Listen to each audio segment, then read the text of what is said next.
Johnny Papa, moi, Papa, oh. Johnny Papa, moi,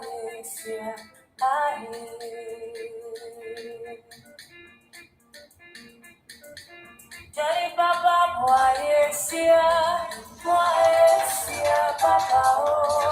Johnny Papa, moi,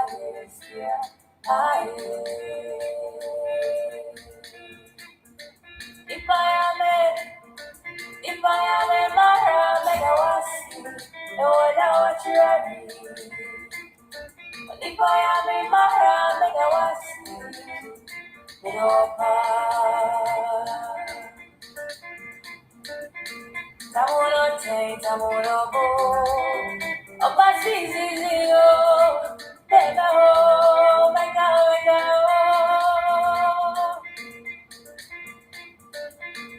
Gomi melo anyo. I say jana luto, I say you right chepo. Tena ho, mega.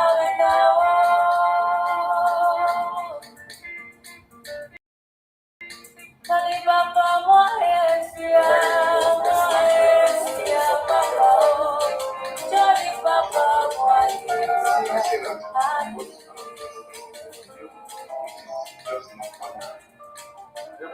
Johnny Papa, moi,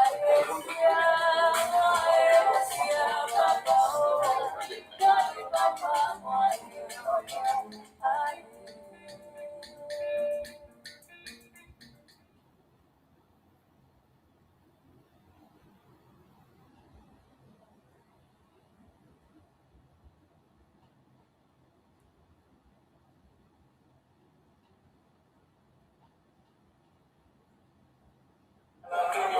We, the Biafrans, reject global conspiracy against the Biafran people. This woman uses media to demand unconditional release of the Prime Minister of the United States of Biafra, Simon Ekpa, who the Finland authorities have held incommunicado for long time. They say they are investigating, and it's been months up to now. No charge has been brought against the Prime Minister of the United States of Biafra. They hereby demand immediate release, unconditional release of Prime Minister Simon Ekpa. The global conspiracy against the Biafrans is unacceptable. We will never accept it. It doesn't matter how you try to paint it, the whole world is watching it. And it is sad that the world is silent watching the atrocities committed against the Biafran people. Simon Ekpa is only asking for the freedom of living. He's only defending his own people, trying to save the innocent life. Free Simon Ekpa now.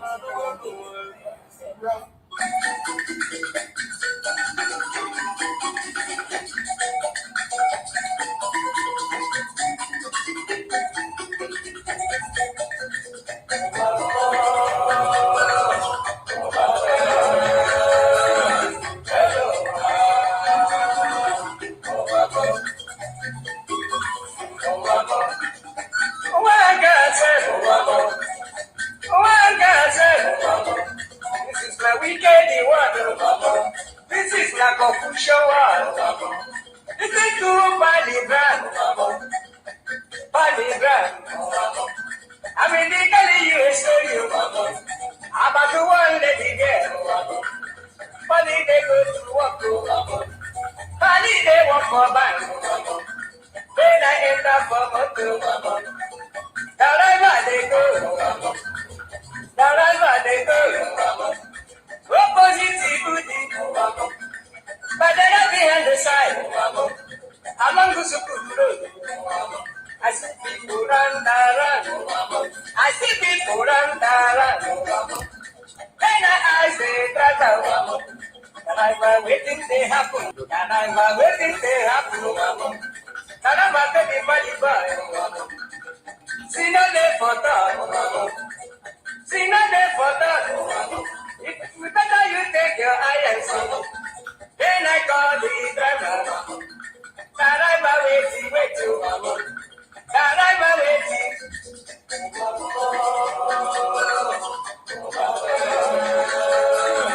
Hello.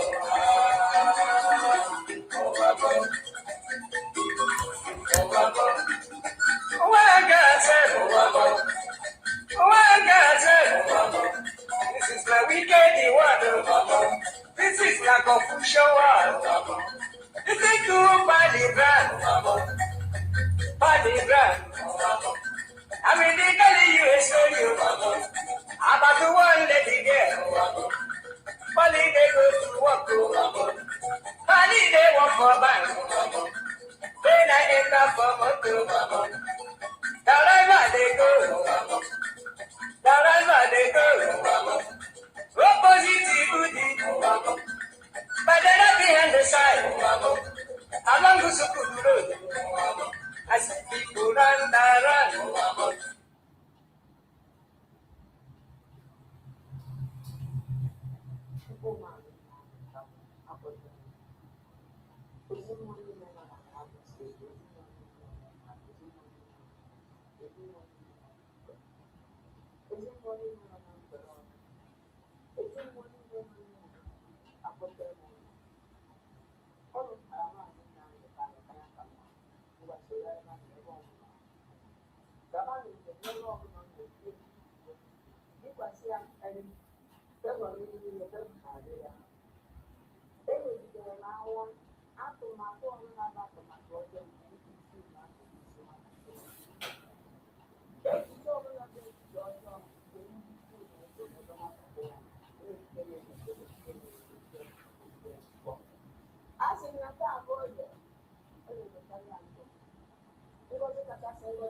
This one mass tsunami.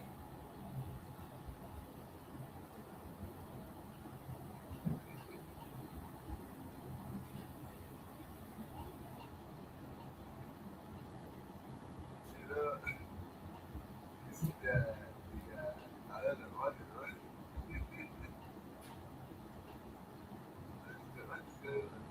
That one. Very exactly.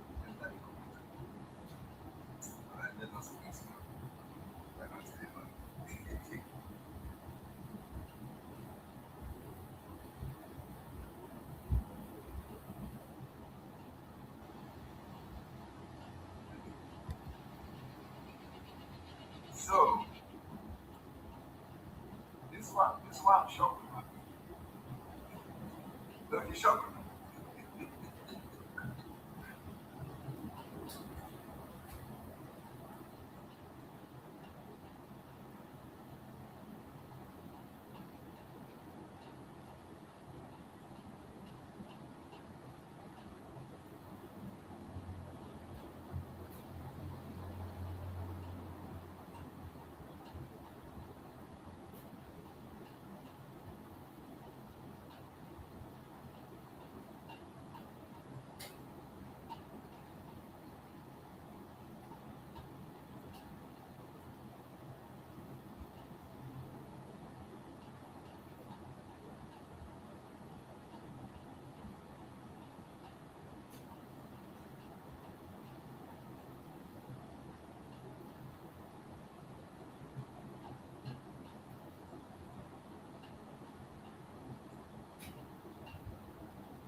Welcome, welcome, welcome. Thank you for joining us on this very evening program. Thank you for joining wherever you are joining from. Like and share the program. Share to family and friends. Share to your neighbors. Share to everyone that is close to you. Try as much as possible to reach others so that they can join us for this very evening program. It is a very interesting one. It is a very important one. We like not just to be hearing bad news. Sometimes we like to hear good news of encouragement. And this evening, we have a good news of encouragement. We have a good news of encouragement. So wherever you are watching from, don't watch alone. Share the program and allow somebody to join you and watch. Invite people from all corners, Biafrans, lovers of Biafrans, haters of Biafrans, those that have different opinion. Invite them this evening. We have come to see it the way it is. Join us on this evening program. Let us pass the message as quick as we can because it is important. In our evening program, it is not like that of the morning time. In the evening, we make it sketchy and we go to other issues. This evening, we give you the update on Mazi Simon Ekpa, and after the update on Mazi Simon Ekpa, we will go to Nigerian media to see the debate that is coming from Nigerian media and look into what is happening in the case of Mazi Nnamdi. These are the two important issues that are bothering us as Biafrans. Wherever you are as a Biafran, whatever concerns Mazi Nnamdi concerns you, whatever concerns Mazi Simon concerns you. You can continue to pretend, but I bet you cannot pretend for too long. Those who have been pretending that it doesn't concern them today, many of them have realized their mistake and they are coming back. It is becoming more clear every day. There is no solution in Nigeria except exit. The only solution in Nigeria remains exit. There is nothing else anybody can say anywhere. There is nothing you can do. There's nothing you can say. The only thing that you can say, that we can say, is exit from the Zoological Republic of Nigeria. So wherever you are watching us this evening, I welcome you to this program and I urge you to kindly like and share this program so that we will do what we need to do as Biafrans. We will continue to pass our message across. We will continue to reach out to people that need to be reached out and make sure that those who are not being informed are getting informed. We will make sure that the information that has to do with Biafra gets to everybody. We cannot withhold anything. Every information must be made to go out there in the public. Every information must be made to reach all the Biafran people. We can't hide anyone, and we make sure we carry everybody along. It is very important. Carrying every Biafra along is very important. That is why we are in the media. And making sure that the right information is being shared. Very important. Make sure that the right information is out there. We do not want to engage in any propaganda. We are not interested in engaging in any blackmail. We don't want to engage in any sort of information that is unfounded. What we are concerned about is the right information, saying the right words, doing the right thing, and making the Biafrans to know the obvious. So this evening, we got an update this evening that we are going to share. Remember what transpired in the morning. In the morning program, I told you clearly that today court is going to be in a closed door. And that was exactly what happened. Today's court was a closed door. So if anybody is telling you anything apart from that, you need to be very careful what you're listening to. Today is a closed door. But we were so lucky that some Biafrans were able to meet with Master Simon Ekpa. Even with all the announcement of closed door, to show you the determination of Biafran people, Biafrans still go there. They went there and they stood beside Master Simon Ekpa and they made sure that they supported him. And when the Finnish authorities saw that our people were around, they still gave our Prime Minister an opportunity to meet with our people. And Master Simon Ekpa and Joko delivered a sound message. One thing I love Master Simon Ekpa is that he's always in point. The picture you are seeing here was taken today in the court. In as much as it's an inside court, as for what transpired inside the court, none of us can explain. Nobody knows. As I told you, today is completely a closed door meeting. But because Biafrans from far and wide still came around, Biafrans still came around in solidarity with Mazi Simon Ekpa, our Prime Minister. The Finland authorities saw it necessary to allow him to meet with people.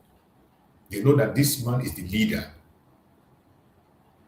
Is a man who was voted in with the vote of more than 50 million Biafrans that gave him the right to do what he's doing. So they gave him the opportunity to meet with Biafrans. And he was able to meet Biafrans. They took pictures, they took videos, and it was amazing. This picture you are seeing was what transpired today. And the most interesting one is that Mazi Simon Ekpa was able to deliver a message to the Biafrans today. To deliver a message to Nigerian government. A message directly to Nigerian government. Like yesterday, that was a message. But today one is much more clearer than you can ever imagine. Very, very clear message. And the way he spoke and his tone gave every single Biafran a confidence to continue to do what we are doing. Every Biafran that watched that program, no matter how disorganized you have been, no matter how discouraged you have been, when you watched, many of you must have seen the video I'm talking about, but I'm still going to play it. Many of you must have seen the video because it is going viral everywhere. It is going viral, and that is the right thing. The Biafrans are doing very well when it comes to media. I know we can be crazy sometimes, but when it comes to the media, promoting the event. Biafrans, we are doing excellently well, and I urge everyone to continue on that path. Continue to spread the message. Continue to spread the gospel. It is very, very important. That is what you and I are supposed to do. To carry the message to those who need to hear, to make sure that the entire world begin to pay attention to what is happening to us. Nobody is going to carry our message. Nigerian government will not carry it. International media will not carry it. The conventional media will not pay attention. Do you see how they are pretending? Nigerian media, they are pretending as if they don't know that the case of Mazi Samake is going on. They pretend. But let them hear any negative thing. Let them hear any propaganda. Let them hear something that looks to be against Mazi Samake. You see them, every one of them will carry it. If you think they're not following this event, they are following this court. But they are waiting to hear a negative thing. Any day there is a negative news, you will see all the media that will come out. But they are going to wait until their kingdom come. Because that negative news that they are waiting for, they will never, ever, ever get it. Not in this case of Mazi Simon Ekpa, because our Prime Minister is innocent. Very, very innocent. So let us watch some few videos that came out today, this afternoon, from the court in Finland.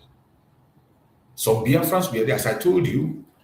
Even tomorrow, some people are still going to just stay outside the court, be watching around at the court in case if there is any need for anything. So when they saw my Biafrans were there today, they just allowed my Simon Ekpa to come and meet with them. And tomorrow, Biafrans are still going to be there. So it is very important. And he delivered a message today, mainly to Nigerian government. Share this video, make it go viral so that Nigerian government will get the message. And that is why I'm happy that people are sharing it. Let the Nigerian government get the message and get it clear. They must get the message, whether they like it or not. They must get the message. And that is why we have come back this evening to show what transpired, what happened today. As many Biafrans were still there outside, even though they know they cannot go into the court, but they were still hanging around in solidarity for Mazi Simon Ekpa. I appreciate every one of them. Every one of the people that went there, I adopt my card for all of you. I appreciate all of you that went there to meet with Mazi Simon Ekpa. May Chukwu Okike Abiama guide and protect all of you. May Chukwu Okike Abiama grant all of us. May Chukwu Okike Abiama lead you back to your destinations when you are going back. And may Chukwu Okike Abiama give us Biafra. Let us watch these few videos that came out today. This is today's court. Let us watch these few videos. Many of you have seen it, but let us still watch it and then look through it and see what actually transpired today.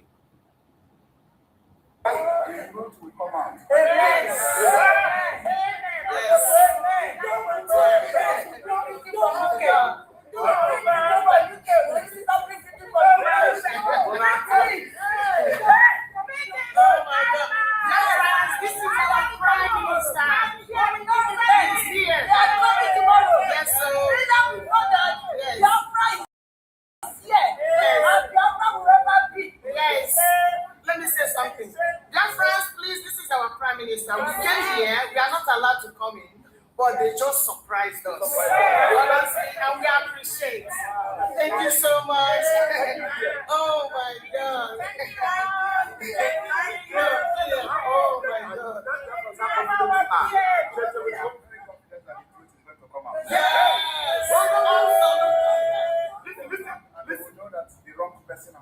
Yes. Government are the one responsible for the killing of our people. Yes, we all know that. I am here because of the life of my people. Yes. And we are not giving up. Yeah. No, never. Oh yeah. Thank you. Thank you. Thank you so much. Thank you so much. We really appreciate. Honestly. That is our able Prime Minister. That is our able Prime Minister. He spoke to Biafran people, and he spoke eloquently as always, with confidence. Very, very confident. And I'm confident that our Prime Minister is going to join us, no matter what the devil may do. Every one of us should continue to make our effort, continue to pray wherever you are. We must continue to pray for our Prime Minister. Continue to wish him well. Continue to pray and wish him well. This is another side of the video. Our Prime Minister, Simon Ekpa. It was a very amazing and interesting encounter.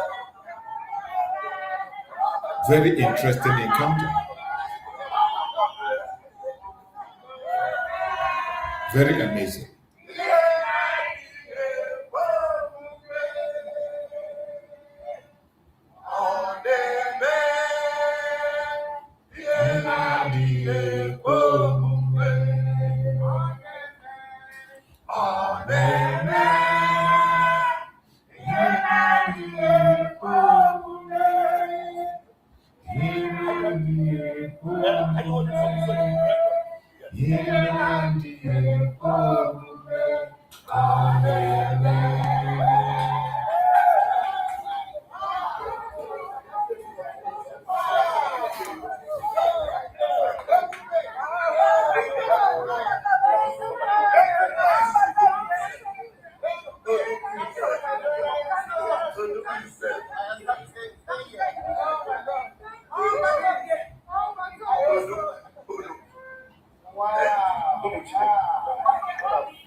Did you see what happened there? Do you know that Van gave his camera to the policeman to help them to video? It was the policeman who is supposed to be guiding Mazi Simon Ekpa that was holding the video to help Van to cover for him to appear in the video. Did you see what transpired? Van literally went there and gave his camera to the police officer to help him to video so that he can appear. I want you to watch it again. Watch it again so you can understand.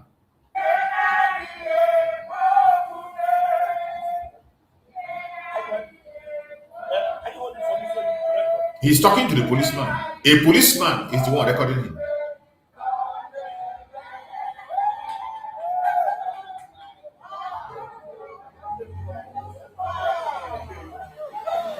Look at the policeman. He's going back to sit down. He's going back to sit down. Can you see this in Nigeria? Can you imagine you giving a member of a DSS member your phone to help you to cover? Can you ever imagine DSS giving DSS to cover you or snap you picture with Mazi and the camera?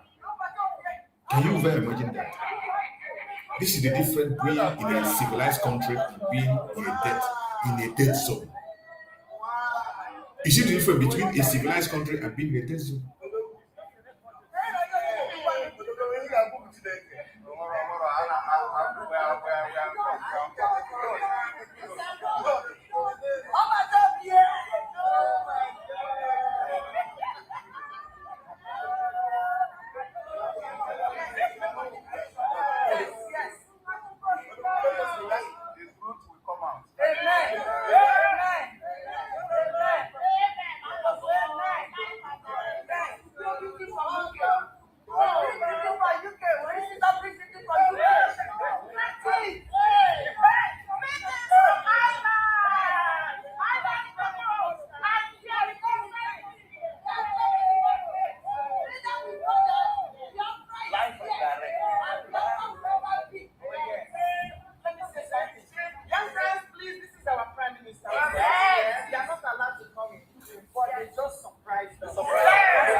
Did you hear that?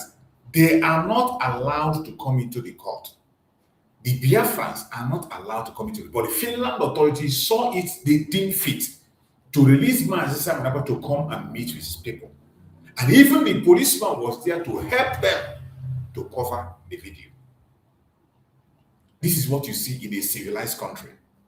This is what you see. And we are expecting them to expand this, their civilization, this understanding. They should extend it to following the rule of law. The rule of law. And allow justice to prevail. Follow the rule of law and allow justice to prevail. That is what we are asking for. And I believe by the special grace of Chukwu, justice will prevail in this case. With what you saw, with what we are seeing, the way they are handling the whole thing, the way they are going through for now. Remember, this is an appeal court, and the international community are looking at it. They know that Mazi Simon Ekpa is innocent. But yet, we are going to be following him closely. Now, let us hear the message of Mazi Simon Ekpa. I'm very confident that the truth is going to come out. And they will know that the wrong person has been in prison. Nigerian government are the one responsible for the killing of our people. Absolutely. And they should be held responsible for that. I am here because of the life of my people. Yes. And we're not giving up. Yes. No. Oh, yes, sir. Thank you, sir. Oh, yes.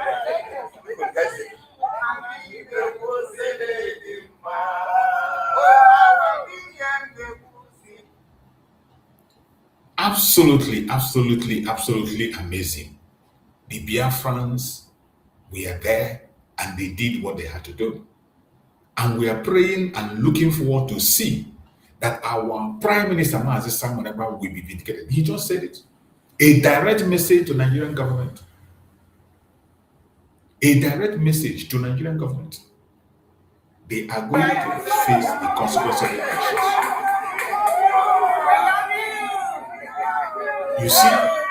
You see all the security that we're following. They just allow him with our people, greetings, pleasantries, and then they go back into the court. There is power in the tongue. Oh my God! Everybody is so happy now. Everybody is so happy. Time. We said it. Then we finish law. I said there is power in the tongue. Same way they open the gate for Peter to come out. Yes, sir. To come out. And they did. They did.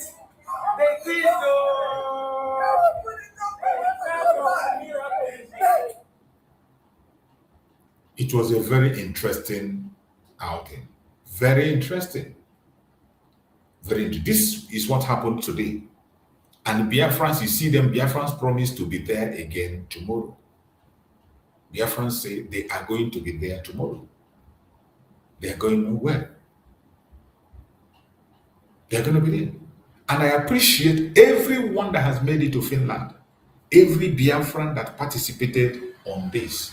May Chukwu Okike Abiyama continue to guide and protect all of you. May Chukwu Okike Abiyama continue to strengthen you.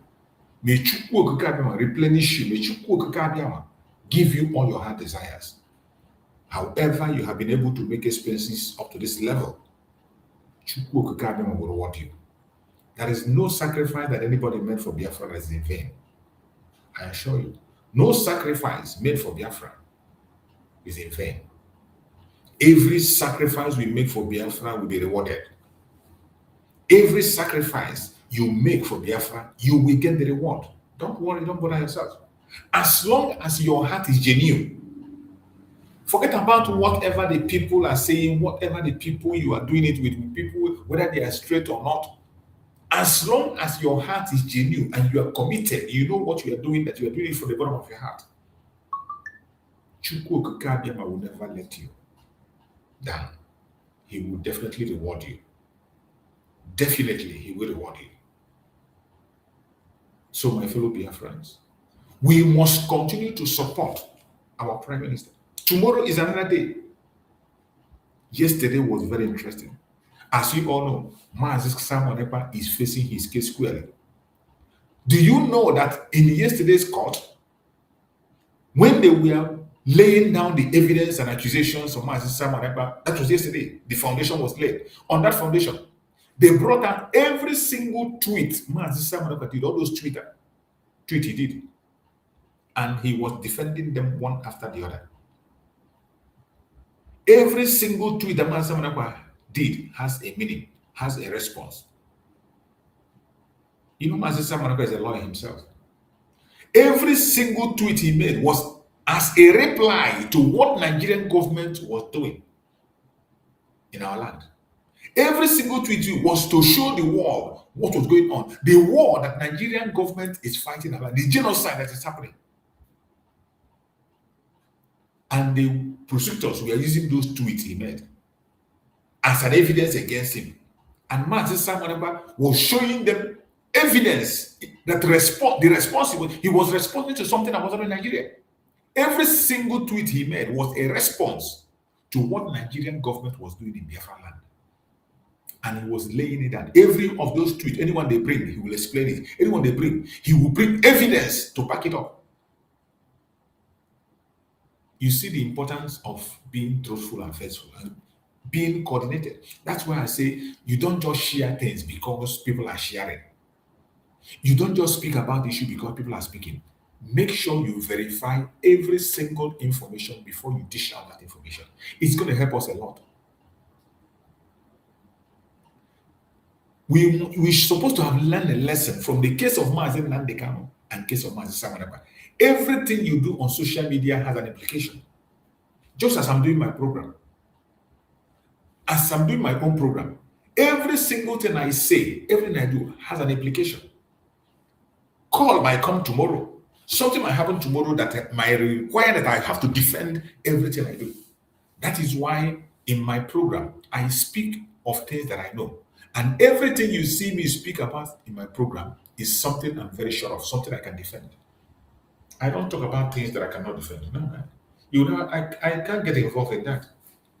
And that is why I relaxed back on my independent reportage. I report something I can defend. You can imagine Mazi Simon Ekpa being able to state reasons why he was putting up his every X he was putting on X handle. The reason he was putting those tweets up, what they stand for, and what he was responding to. They also asked him about the many activities that happened in Osumogu and whatever. And he was able to establish everything that was happening in Osumogu connected to Hope Uzodinma. How Hope Uzodinma recruited the Bubago, Asere Dokubo. And there are evidence that confirm that these were the people that carried this activity. Evidence on video. Some of those videos, he has it on his Twitter handle. In some cases in that court, they say sometimes the prosecutor tried to ask him about some things he was posting. Why is he posting the death of people and all this he was posting? And he was asking the prosecutor, you should have gone to the reason why he put the response. He was responding to something. You don't just pull out a Twitter handle. You don't just open a Twitter handle on what he tweeted.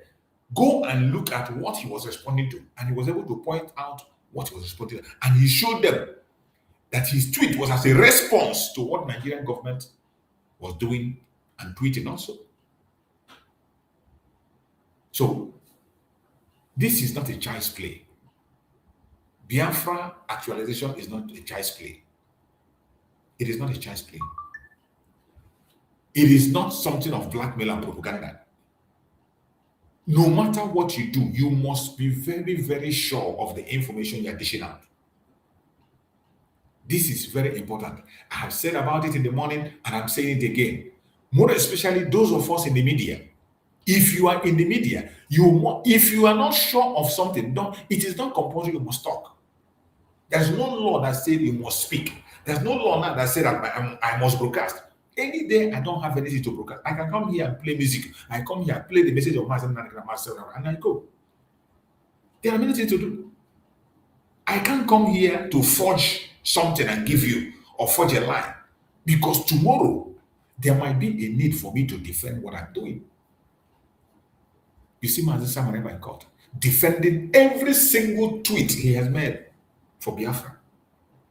He defended all accurately yesterday.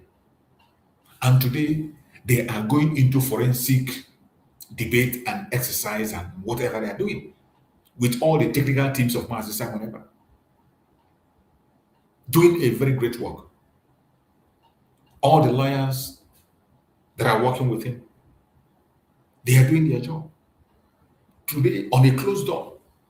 And tomorrow also will also be another closed door.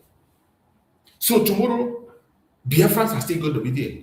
And if anything happens tomorrow, if they are still able to meet Mansaka tomorrow, that would be nice. We are still going to show you.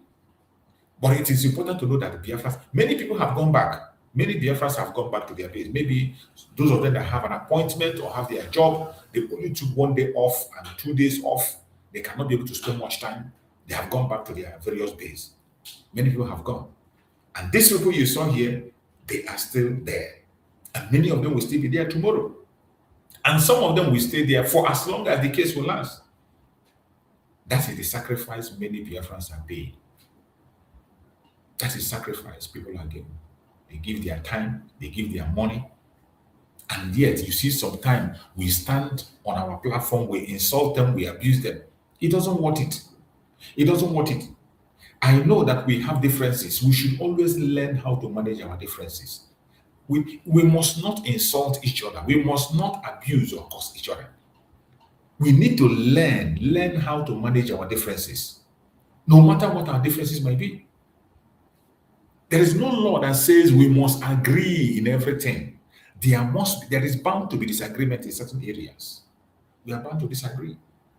But in that disagreement, we should always find a common ground, because me personally, I believe that so many of us, we sincerely want Biafra, but some of us are ignorant on what we are doing, ignorant on what we are believing, ignorant on what we are believing.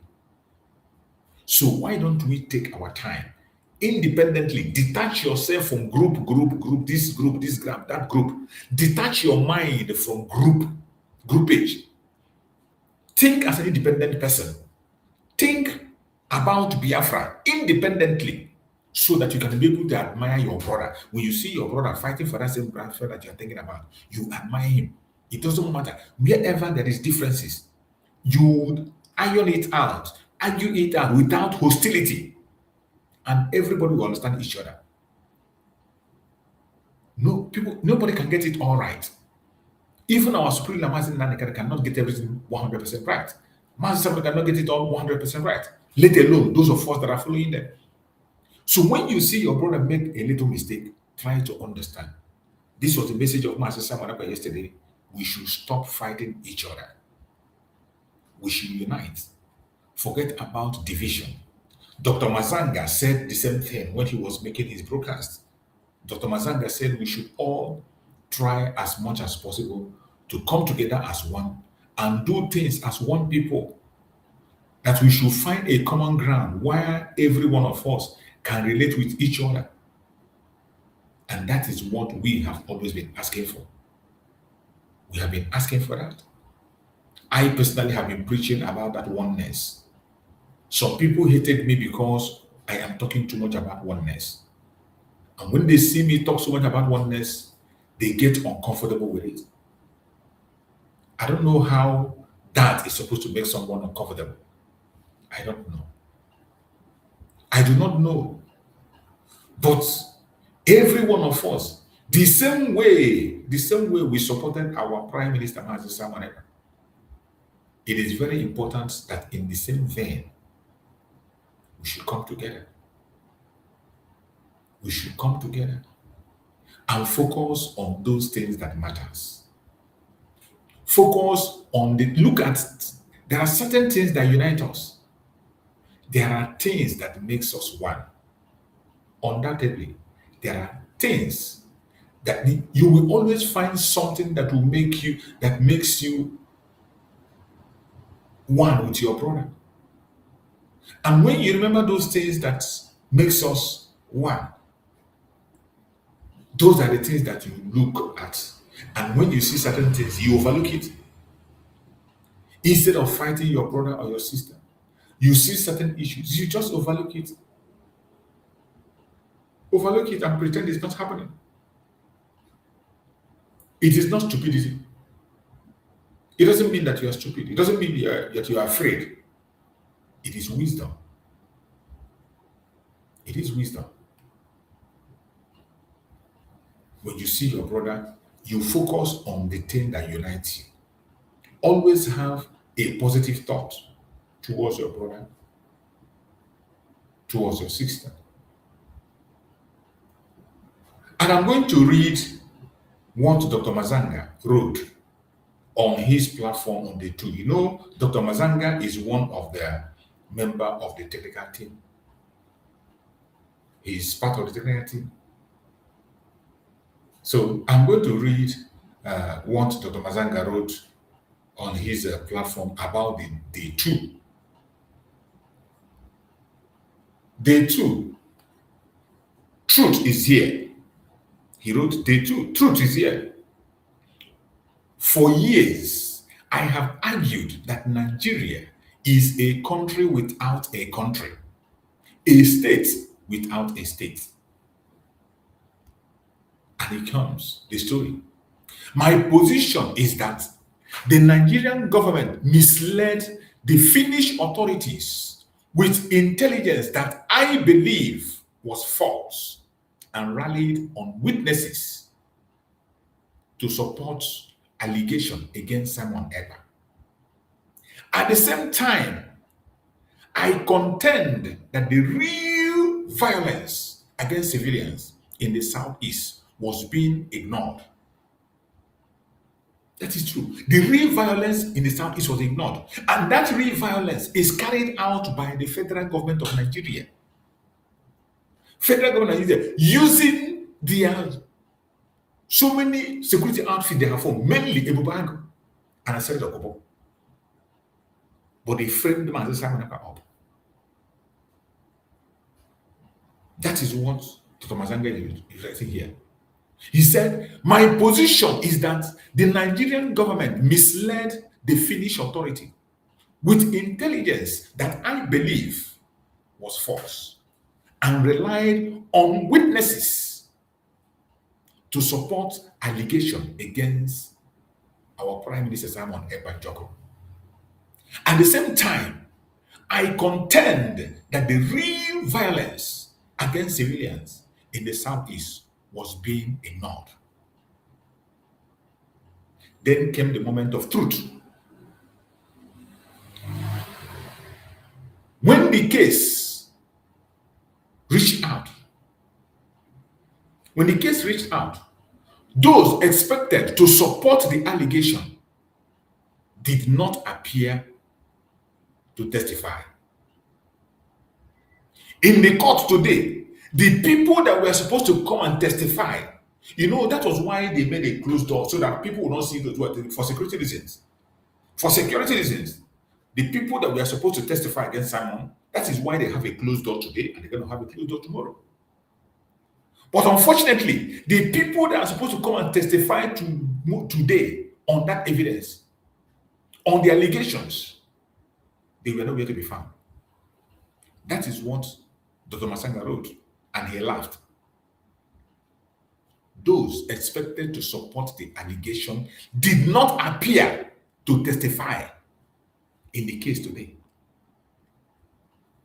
The court asked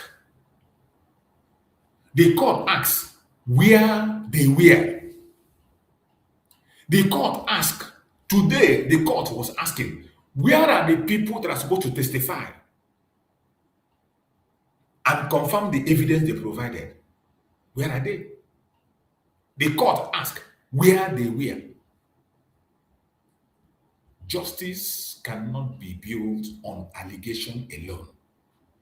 If evidence is credible, it should withstand scrutiny in open court. If those making accusation fail to appear and support them under oath, serious question naturally arise about the reliability of the case.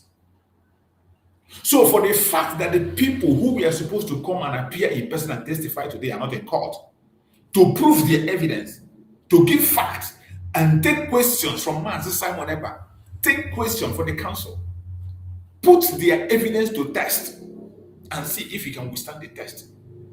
But they were not in court. today. Truth does not fear the courtroom. That is what Dr. Matanga said. That truth does not fear the courtroom. And that is right. So, one thing that is clear today that you and I know, one thing you will learn this evening on today's case is that Nigerian government were not able to come and testify. They did not come. Even their agents were not able to come. So that whatever they have as an evidence against Mazasaba will be put to test. They were nowhere to be found.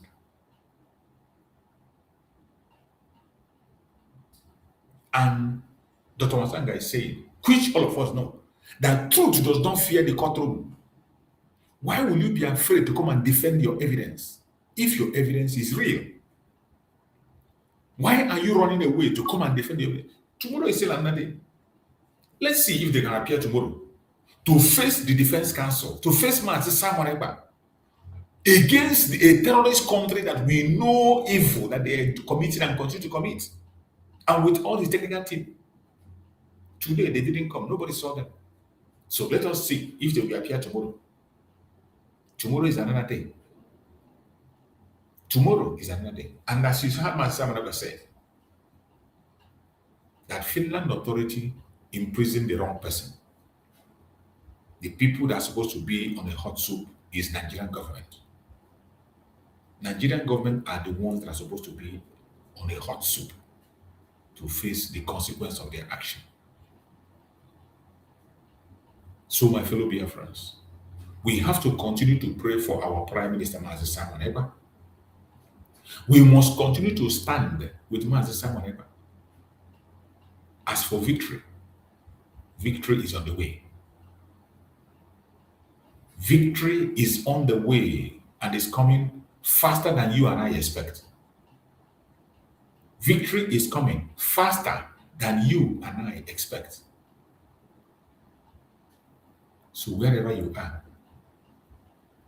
every one of us must pay attention to what is going on. We must continue to give our Prime Minister, Simon Ekpa, all the support he needs. We must continue to give Simon Ekpa every support that he needs. Our supreme leader deserves all the support because he's an innocent man. Our supreme leader, our Prime Minister, Simon Ekpa, is an innocent man. Very, very innocent. And no amount of blackmail, no amount of propaganda will make us to abandon our Prime Minister, Simon Ekpa. We will stand with him in thin and in thick. Every single one of us. We must, it is a must, we must stand with our Prime Minister, Simon Ekpa. He is going to be victorious. And we shall defeat the enemies. We shall defeat the enemies. It doesn't matter how they come. Nigerian government have been defeated. They are running away. They can't even come to court to defend their lies. And for the fact that they did not come to court today, they were not able to appear in the court. The game is over. The game is over. Simon Ekpa is victorious. And victory definitely will be his. It does not matter what the enemies are doing. It does not matter their propaganda and blackmail. It does not matter their attack from right, left, and center. Simon Ekpa is going to come out victorious.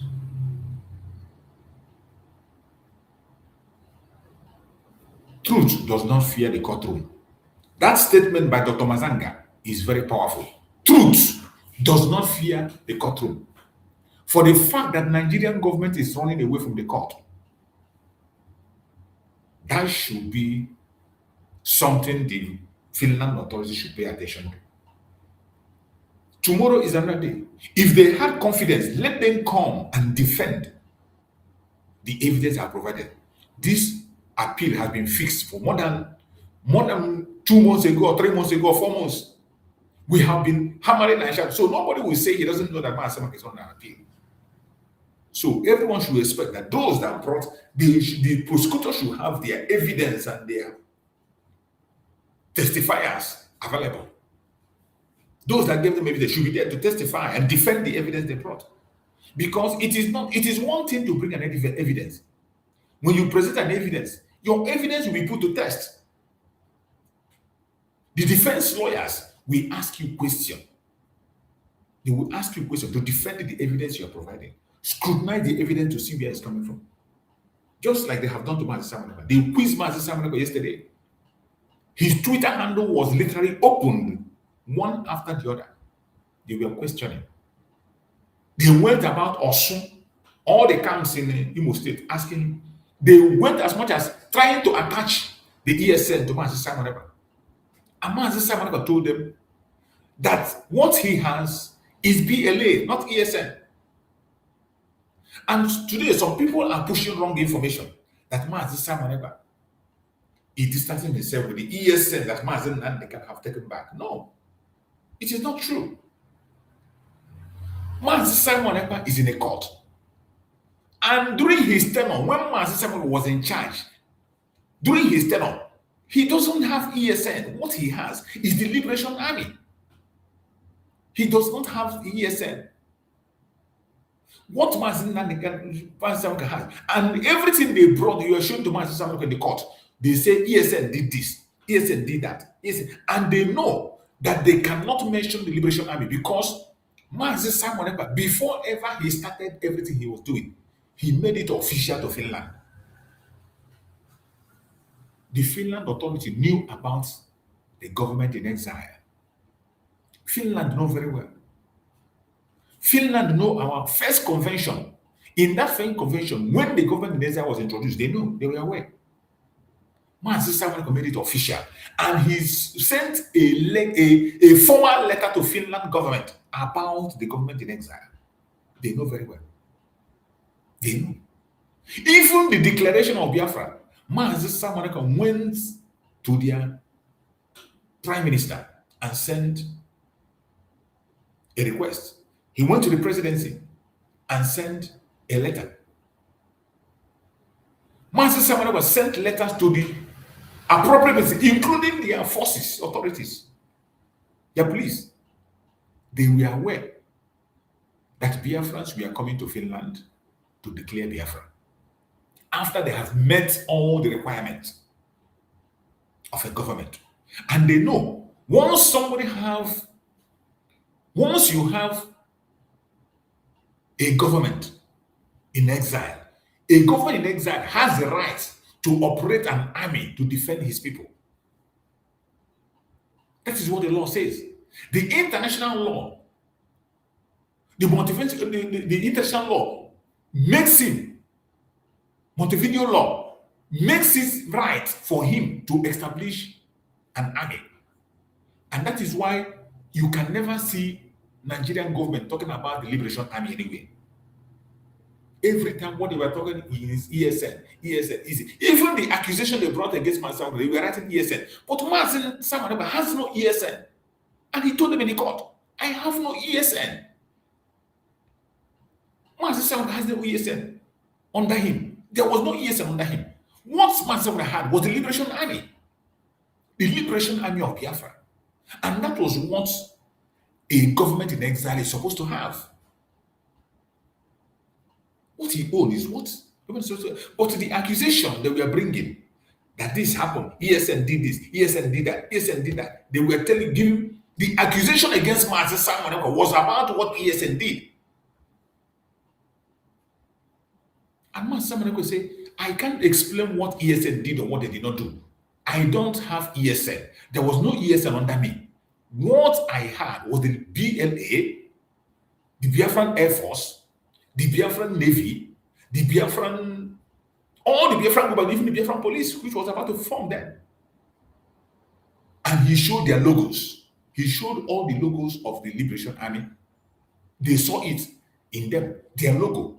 He showed the Liberation Army logo, he showed the Air Force logo, he showed the Navy logo. There was nothing like ESN under Mazi Simon Ekpa. And that was what he said in the court. But today, some people misinterpret it and they are saying different things everywhere. They are talking about this. This is a court. I don't know why some of us don't reason well. This is a court.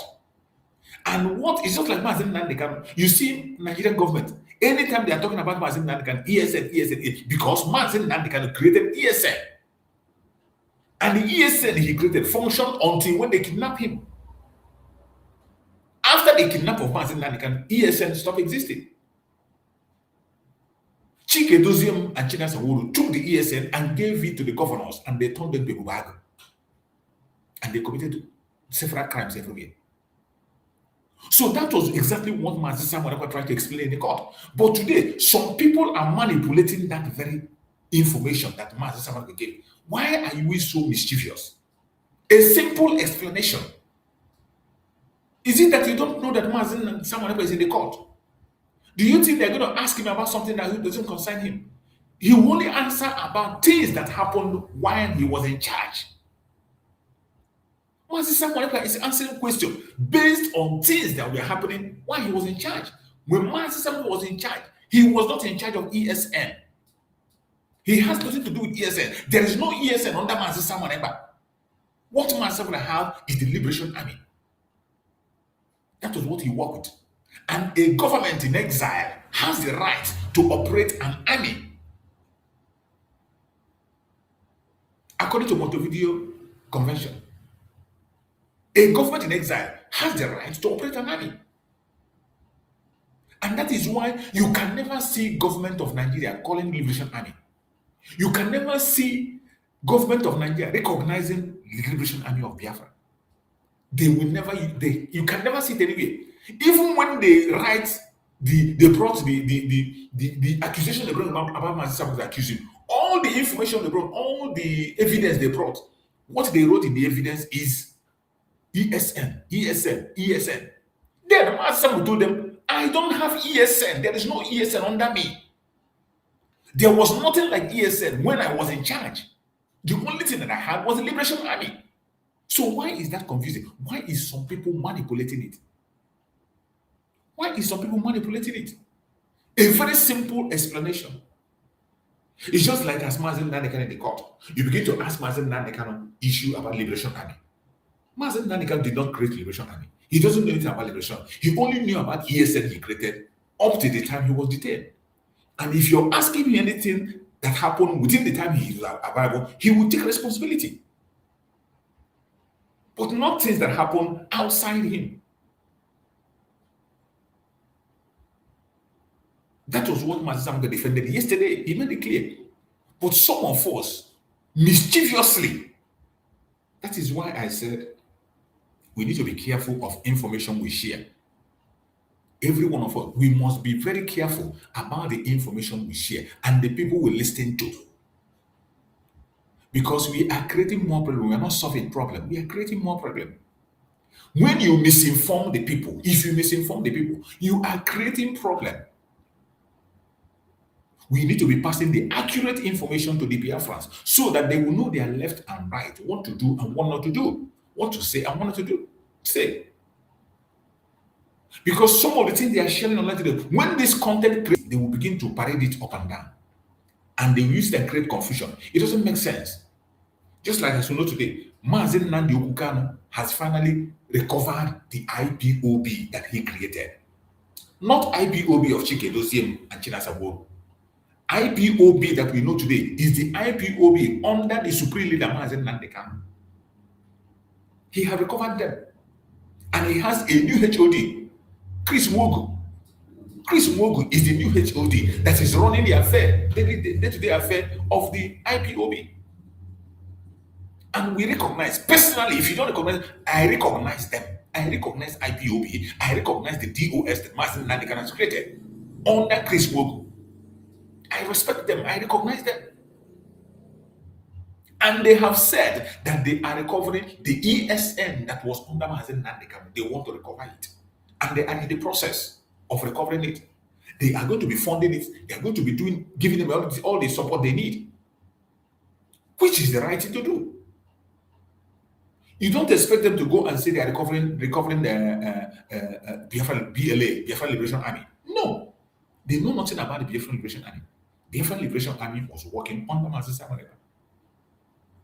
So you try to separate these two things so that you don't use it and cause a confusion in the mind of the Biafrans and the mind of people. You don't use it to misinform Biafra. Don't misinform the Biafrans.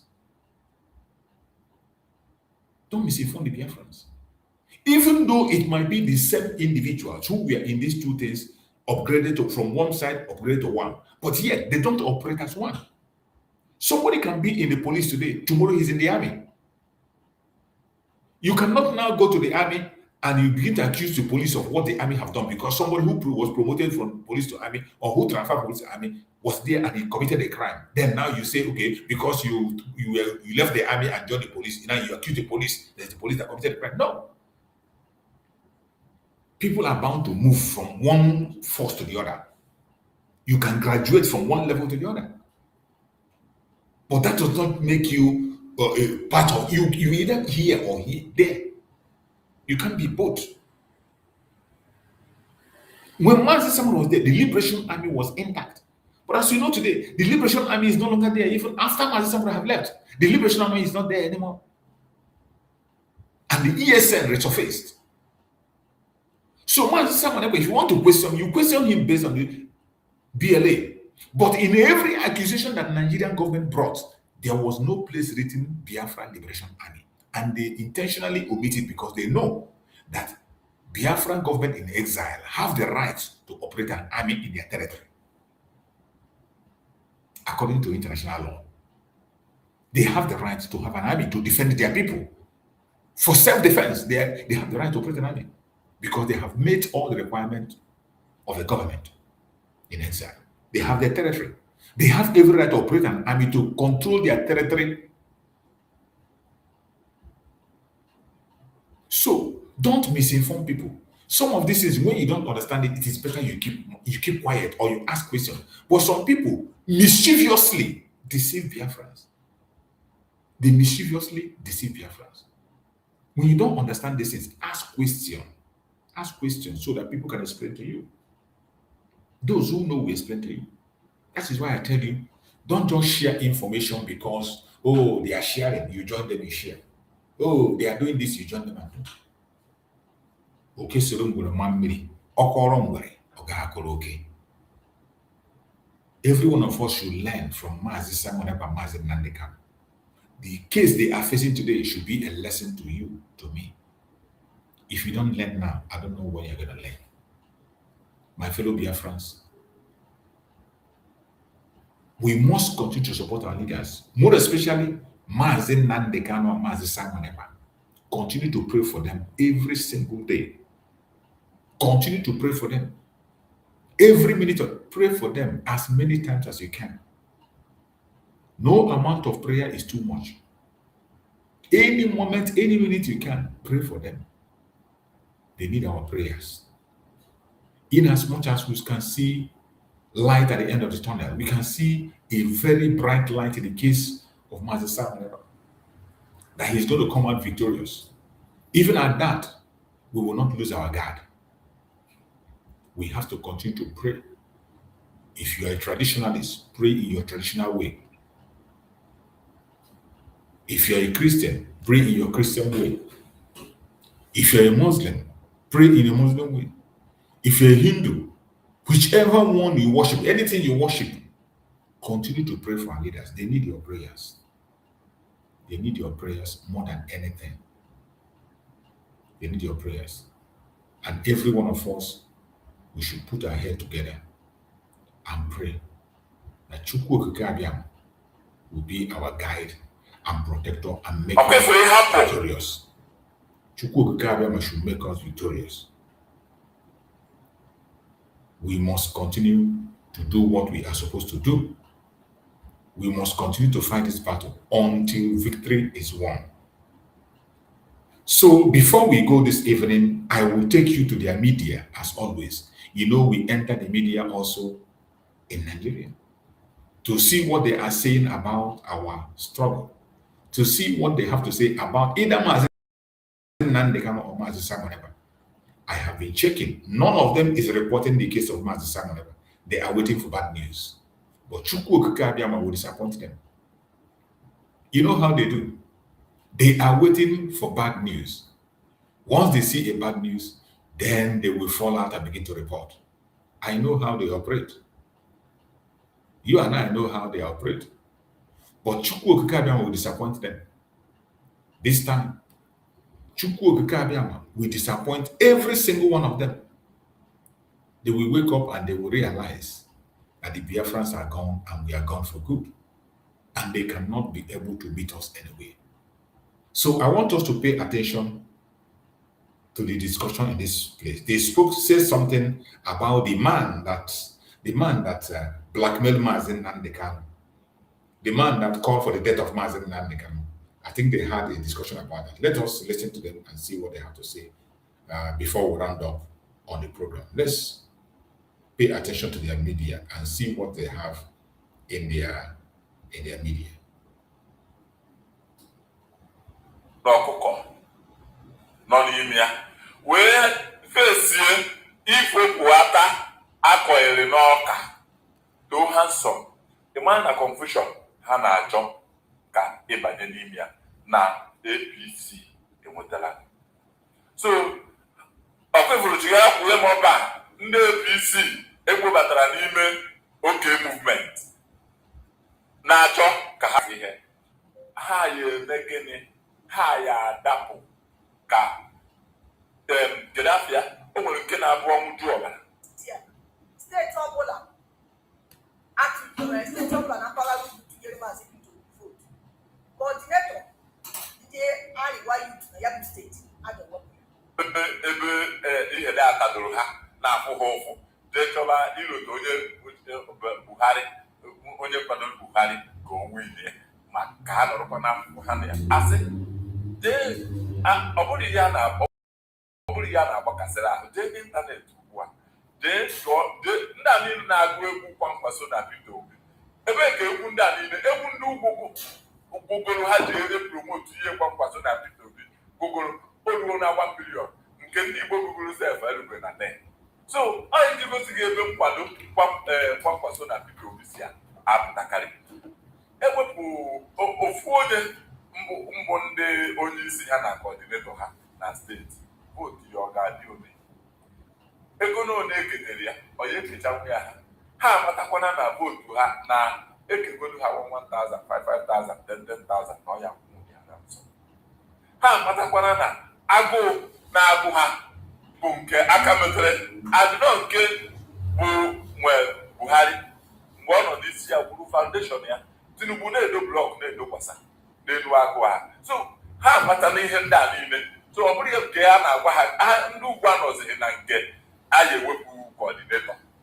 O nwere ihe gbasara ha ewepụ coordinator ewepụrụ ya na be n'ebe ọ ga-agụ na agụmba ha. Ọtụtụ mgbe Ọchịzọ Kalụ Sinetọ Ọchịzọ Kalụ na-echekwa atụmatụ Tinubu ụzọ abụ n'ụzọ ọ ka na-ekwu ihe ọ na-ekwu n'atụmatụ ego initiative okwu nke Tinubu wepụtara n'ụkpụrụ anụnwa bụ ezi ihe.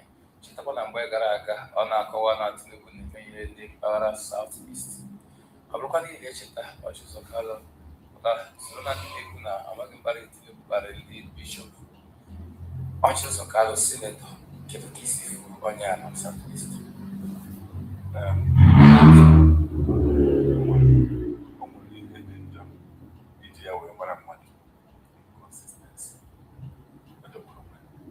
The same Ọchịzọ Kalụ ihe pụtara post na agụkwa ndị mmadụ na ihe a ndị bishọp nwere the same Ọchịzọ Kalụ tinarị ndị ụbọchị na so kedu somebody dị consistent, kedu ihe a na-akọtara akụkọ ya? Ọchịzọ Kalụ abụrụ onye ekwesịrị na-akọta akụkọ ya. Ihe na-ewute mbụ na ọ ghọrọ ya na ndị Abịa and o nwerekwa inconsistency ọka na aghọrị ha. Ọ ya bụ ihe ịtụ anya nyere m ma ọ bụrụ na emechakwa elekshọn ọzọ ọ ji ụzọ kalụ nọchitekwa anya ndị obodo ha. Ọ ga-egosi m mmụọ na ndị ọ na-anọchite anya ya enweghị onye isi agbakọtara ọnụ ha nso. Eziokwu ka ọ bụ, maka na ọ bụrụ na isi agbakọtara ọnụ ha ya agbakọta aka wepụ okwu onye na-anọchite anya ya isi ya na-agbakọtara ọnụ were onye nke isi agbakọtara ọnụ dochie anya. O lepụtara okwu ọ ji ụzọ kalụ n'ụbọchị ahụ ka ọdakụkọ ahụ ọkọmana ya ụbọchị abụọ gara aga. E nwere Igbo n'oge a jụrụ ya maka steeti Abịa Alex Oti. Maka na mbụ uche ha si na studio a na-apụ ndị mmadụ ndị ga-agba ya ụra agbakọ na-echere nọ n'ụzọ. O nweghị ihe ị ga-akọrọ everybody now ka in fact jee tụọ ndị Abịa now si ha ọ bụrụ na enwee ka a ya agwa Alex Oti si chisi ya sekọntenọ emekwa ya tentenọ ọ ya dịba ha ya ekwe. Ndị mmadụ niile ga-asịsị Alex Oti chere ga-agbazi ya for life. Maka na echeta n'oge gara aga chere na Ekpa City ejiri agbata obi mmadụ ajụjụ na ọbụla dị n'oge chere isi ọchị ya dị n'ụmụ ahịa. Ndị mmadụ si na asị na ọnọdụ na-achị akpa anyị chere gawa ha ga-asị otu dịka ọ dịka ọkwa ndị eze mụ agbanwe eze ọzọ mana ọnọdụ ndị na-achị ala anyị na ya bụkwa mmadụ agwụrụ aka ọrụ ihe bụ na ha hụbeghị ụdị ya kama ha bịa ị na-abụsisi o si metụta otu steeti Abịa. Ndị omeiwu ụlọ nzukọ omeiwu steeti Abịa apụtala ma lenye anya ihe gbasara ndị landlord, ndị tenant, maka na nke ikpeazụ a ndị ejent chọrọ ibu ndị tenant ha na ndị landlord. Steeti Abịa apụtala ma kwuosie ihe ndị ejenti ga na-anasị ugbu a pesenti 5%. Na ejenti ọbụla nọ na steeti Abịa ị ga-aga denye aha gị na Ministry of Housing na steeti Abịa ka amata gị nwee ID card. Ihe ga na-anọ onye ọbụla ịchọtara ụlọ bụ gịnị 5%. Nke a bụrụ otu aka ka anyị gaa na steeti Ebonyi. Aka na-achị steeti Ebonyi apụtakwala ma kwuo na ya nọ na mkpụrụ akwa ndị mmadụ bi na steeti Ebonyi na-eti maka mkpakọ ọjọọ ndị ejenti na-eme ha, ọkachasị ka o si metụta ịchụ ụlọ na ihe ndị ọzọ. Gọvanọ Wifre apụta ma kwuosie iburu ejenti ọbụla nọ na steeti Ebonyi ihe ga na-ada bụ 2%, Abịa 5%, Ebonyi 2%. Aka na-achị steeti Anambra ọkapụta Sisi Soludo si na anụ na mkpụrụ akwa ndị bi na steeti Anambra na-eti maka ihe ndị landlord na ejenti na-eme ha. Sisi Soludo si ha ụmụ gbagodi ibe ụmụ aṅụ na mkpụrụ na mkpụ na-abịa ya ji nwayọọ na-abata ụnụ ga-anụ ụda ya na ndị ejenti ga-anụ ụda ya na steeti Anambra n'oge na-adịghị anya. Anụbeghị m ihe aka na-achị steeti anụbeghị m nke Enugu, mana ka anyị lenye anya kwa na steeti anyị ugbu a obi dị obi igbola maka na obi dị ụtọ mgbe m kwuru ihe ndị Abịa 5% maka ejenti Ebonyi 2%. Ọ dị dị oge igbola ihe bụ ihe ga-ezu n'anya ọrụ ọ bụla dị na steeti Lagos maka na nke ikpeazụ a ndị ejenti ewerele ndị mmadụ the more you look the less you see na steeti Lagos. Ọ dị gị ka nke a bụ ihe bara steeti ọbụla kwesịrị iwepụta etinye ya n'iwu. Ejenti ọbụla ị ga-edenye aha gị ị ga na-enwe 2% na 5% na onye ọbụla ịchọtara ụlọ na ihe ndị ọzọ karịa isi a ha na-emepụ ndị mmadụ na anachọtara ahụ. Igbo o nwere ebe ọzọ m chọrọ ịrụtụ aka n'okwu a. Ndị mmadụ a na-emeri iwu a ha na-adịdịkwa take advantage iwu nọ ka ọ bụ so emesi iwu ha emerụkwa ihe na ihe dị ha mma na-aga. Nke bụ eziokwu na Lagos a kịta tụọ 10%. Yes. Mana 10% ọ 10 ka iwu kwadoro. Ya ka nna ndị mmadụ a na-emeri iwu a ha na-adịdịkwa eteke advantage of iwu nọ. Enwere maka na abụbeghị m onwenugo ebe ifuru si na onye a chọtara ụlọ ihe ya eme bụ kwụọ ụgwọ ụlọ anyere gị then 10% of that money nye ejenti ajụ iwe landlord si mba na ọgwọ ọkụghọ ịkpapụ ha na-abụ ụlọ ikpe nwakunugo ebe ịnụ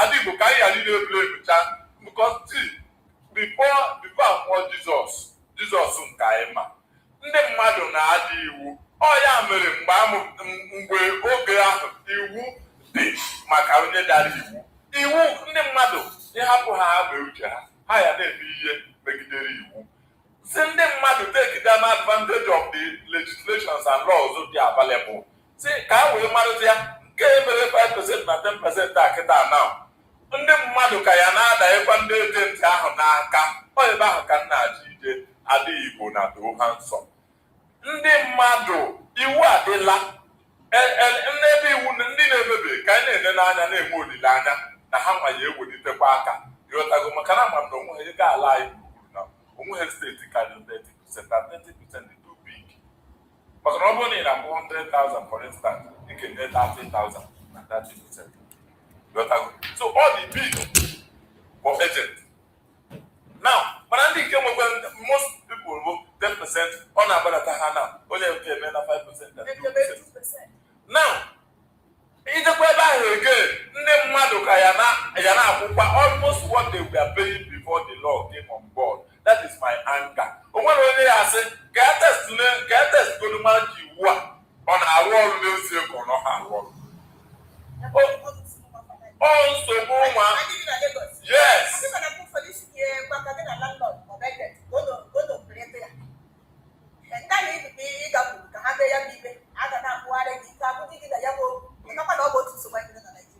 eziokwu ndị ọkaikpe na ndị ọkaiwu emeela ka anyị ghara inwe ntụkwasị obi chachari n'ebe ụlọ ikpe ala anyị mana ọ bụghị mgbe ọbụla ka ọ na-ada adịla ada o nwekwere mgbe ya anwale efukwana nwere ihe ya apụta n'ime se nwere ana rekọdụ ekwu onye pụtaranụ ejikwa wee mezie ya atụgharịgide ike akwụsie ya at least mgbe nwee ya one or two ndị mmadụ ekwuekwe nna na iwu ahụ wepụtara aha agwa ọkụkwa everybody amara so onye ọbụla amarazi ya yes na ya atụrụ akwụkwọ mana si enwedị okwu onye kara obi ghọtago achọ o nwere ofu ihe m chọrọ ịmata ụka o nwere ofu lọya na ụzọ aja west steeti ka dị lọya na-aga traffic light na ndị ihe ya wee today o mecha ya were aka ha kwụpụ ha ụlọ ikpe emecha award ya 600,000 ọ bụrụ maka the money is about setting a standard and setting the making the law active egosite ndị mmadụ mana onye ọbụla most of the times ife onye ha bidoro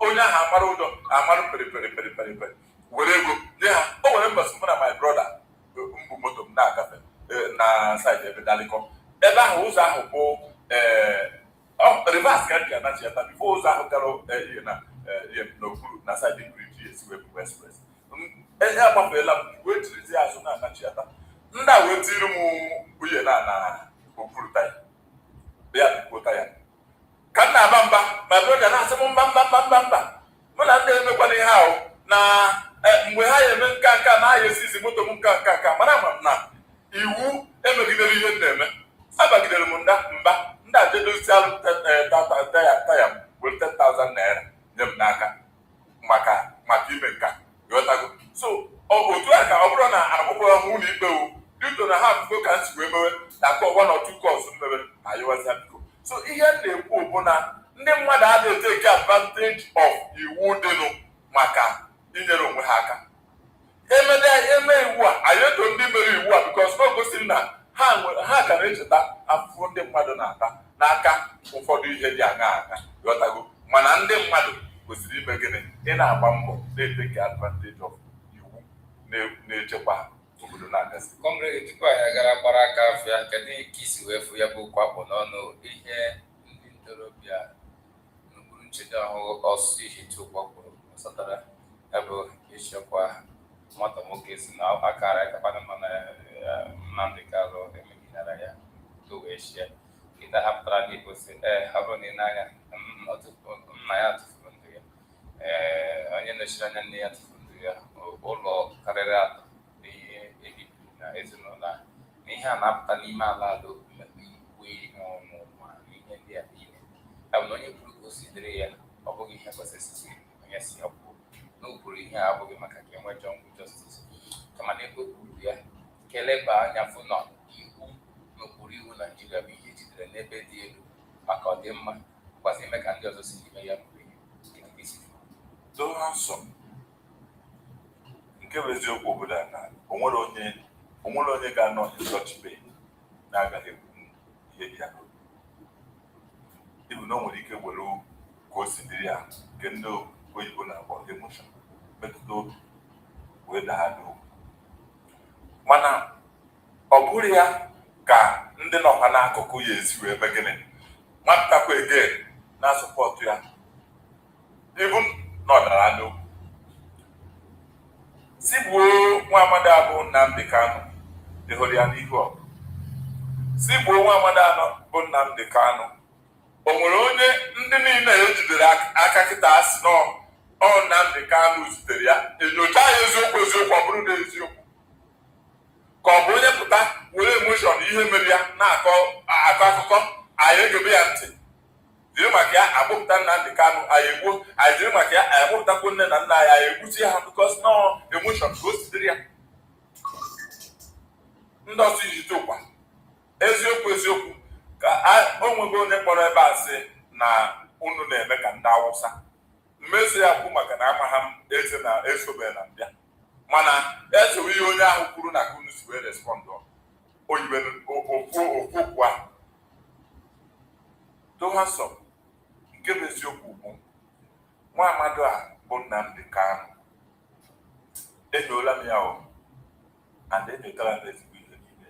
Ama m na achọrọ ka ebuche ya Abuja bụ nke ha si mba na ọ gaghị ekwe omume tupu enweta nkwado na ụlọ ikpe. Ibute ya Abuja na ebute ha Abuja ọ bụghị ibute ya Abuja ka anyị bụ ndị na-eso okwu a chọrọ. Ihe a chọrọ bụ unconditional release. Adịkwa m sure n'ihu na US gọọmenti enwekwana ka ha wee tinye ahụ maka unconditional release. So ka anyị nene anya ihe niile a ka anyị nene anya nke ga-eme mana doo ha nsọ ebujere ya Abuja ahụ ebujere ya ahapụrụ ya ebe ọ nọ. Ihe dị anyị mkpa bụ si hapụ nwa amadi a. Ndị nke na-egwu si gbuo ha egbuo n'uche obi ha maka na ọ na-abụ nwatakịrị mee ụgwọ ọnụ ọ dịka ọsị na ya gwagbu ọgaranya n'okwu. So ọnụ ka ha kwuwara mana ka anyị debe okwu a ebe ọzọ. Ka anyị dese ya ebe ọzọ ọ ka bụ na ihe omume Igbo Amaka n'oge ndị Igbo na Voice of the People 90.3 FM. Ka anyị ga-agbara aka ahịa ọ bụrụ na anyị laghachi azụ anyị ga-aga n'ihu na ya bụ ihe ya n'ihu ọgụ. Si gbuo nwa amadi anọ bụ Nnamdi Kanu. O nwere onye ndị niile ejidere aka kịta asị nọ Nnamdi Kanu zutere ya enyocha ya eziokwu ọ bụrụ na eziokwu ka ọ bụ onye pụta were emoshọn ihe mere ya na-akọ akụkọ anyị egebe ya ntị jiri maka ya akpọpụta Nnamdi Kanu anyị egbuo anyị jiri maka ya anyị akpọpụtakwu nne na nna anyị egbuchi ha bikos nọ emoshọn ka o sitere ya. Ndị ọzọ ijite ụkwa eziokwu ka o nwego onye kpọrọ ebe a sị na unu na-eme ka ndị Awụsa mmeso ya kwu maka na amagha m eze na esobe na mbịa mana esowe ihe onye ahụ kwuru na ka unu si wee respọndụ oyibe okwu ahụ. Doo ha nsọ nke bụ eziokwu bụ nwa amadi a bụ Nnamdi Kanu enyoola m. Foreign Voice of the People, 90.3 FM. It's time for the evening rush. Yes, this is basically the platform where we get to discuss topical issues across Nigeria's social, economic, and political landscape. Nigerians, this is a period where we have conversations, logical conversations, intellectual conversations that helps us understand the gravity of what is going on in the polity. People-oriented policies according to the federal government, state government palliative measures to enable residents enjoy the true dividends of democracy, and the controversy surrounding the limitation and supposedly sidelining of some policy engagements that are meant to uplift the lifestyle of the people. Right here on Voice of the People 90.3 FM, we logically look into these issues, criticize them as usual, recommend where they have done well specifically, and encourage them to do better. And as usual, you're always part of the conversation where you call in to contribute, and we have a proper assessment. Most times you guys ask questions, what's the benefit of these conversations anyway? Why precisely do we go on with these conversations if nothing happens? Trust me, it happens. It echoes, it resonates, it boomerangs. And the polity literally listens, whether you like it or not. These aides, these members in the cabinet, they monitor these conversations. They try to also implement it as best as they can. Let me even give you a very succinct information if you do not even understand. Right now, at this very moment, all media activities are actually being monitored. Conversations in the political space are actually being monitored. Your callings, your criticisms, your recommendations, everything you say is extremely monitored. They may decide not to do anything about it immediately, but trust me, they're taking your ideas and they're thinking ahead of it. Yesterday, when I was discussing the limitations of the governors, where they're not deliberately harnessing the utilities given to them, specifically the FAC allocation, palliative measures for poverty, and having to see how they can develop several communities in the state, while also looking at an opportunity to help the local governments deliver the dividends of democracy. You remember that most of these things were said, you guys called in to give your own contribution as to what they could do and why you don't even trust some of these things. I got a call today, and trust me, you guys, like I said, they listen. So we must help ourselves to make Nigeria better. Now, this is a particular piece I want to read out from the Punch editorial. I need you to also read it. Nigerians have been complaining that this administration is similar to that of the Abacha era. The question is that true? Has the administration of President Bola Ahmed gotten so bad that they're comparing it to the Abacha era? So let's go down memory lane. For a lot of us who are not aware of what Abacha was, I wasn't really aware. I was very little at the time. The only thing I can recall was when Abacha died, there was a glorification across the nation. Like people came out and were celebrating, drinking and dancing. I really didn't understand why the nation was celebrating though, but I was little. But so for some of us who were of that age at that time, let's take a listen or go down memory lane as to what Abacha's administration or regime was all about. Now, according to this editorial, there is a stark warning contained in a memoir, DSS at 40. I'm sure you guys know Amakri. Now, apparently a book was written, and they wrote My Journey Behind the Shield by former Department of State Services Officer Dennis Amakri. Now, the book once again cast a harsh light on the brutal dictatorship of former head of state Sani Abacha from November 1993 until his death in June 1998. Was it 1998 he passed on or 1995? 1998. You see, and I was saying 1995. So it tells you that I wasn't even very acute on the precise time he died. The only thing I can recall was the celebration that took place at the time. Now, that regime remains one of the darkest chapters in Nigeria's political history, a byword for repression, impunity, corruption, and the reckless abuse of state power. These chilling recollections strengthens, or rather is being advised to strengthen the country's resolve to resist every attempt to sanitize the Abacha era and supposedly work on how we intend to go on with this administration.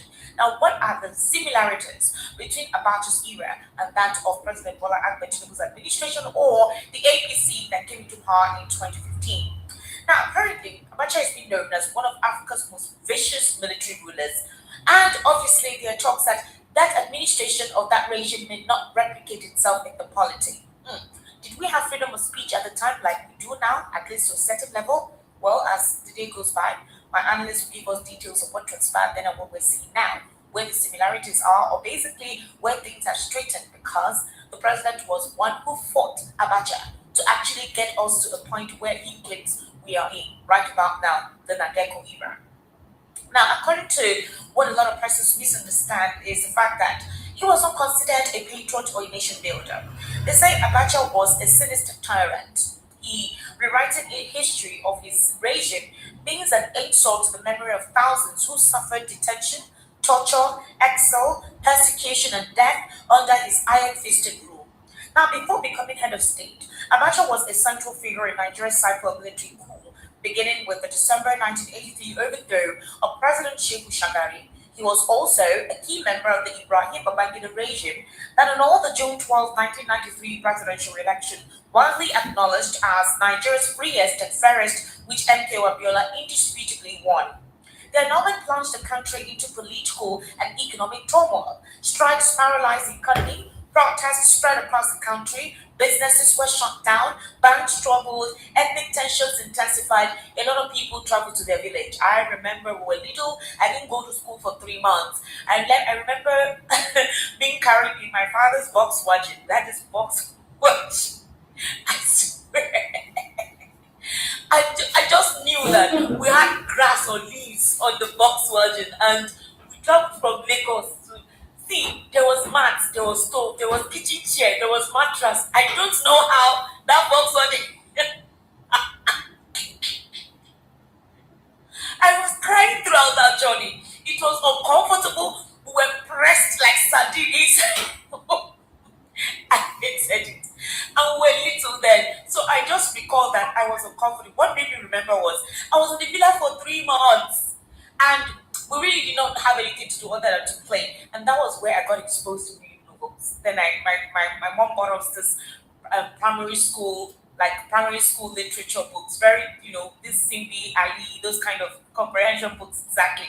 That was it. But it was the longest period I stayed at home at the time. And we were always going about with leaves, like literally, because there was this fear that the nation was boiling and all of that. Anyway, I think it was when I grew up I realized the reason why we went home and stayed at home for 3 months. That Volkswagen did not come back with us because that Johnny crippled. It crippled that vehicle. Okay, so back to the conversation today. Anyway. Apparently, media houses were shut down, newspapers were shut down, media houses were raided, journalists were detained without trial because there was fear, absolute fear, impugned in the polity. So the persecution of Abiola remains one of the regime's greatest atrocities. After declaring himself the rightful winner of the June 12 election in 1994, Abiola was arrested on treason charges. He remained in detention until his mysterious death on July 7, 1998, barely a month after Abacha himself died. The Abacha years were also marked by a string of assassinations and suspicious deaths. Kudirat Abiola, the courageous wife of MKO and a leading figure in the pro-democracy struggle, was assassinated in Lagos on June 4, 1996. Businessman and democratic activist Alfred Rwani was murdered in his Ikeja home in October 1995.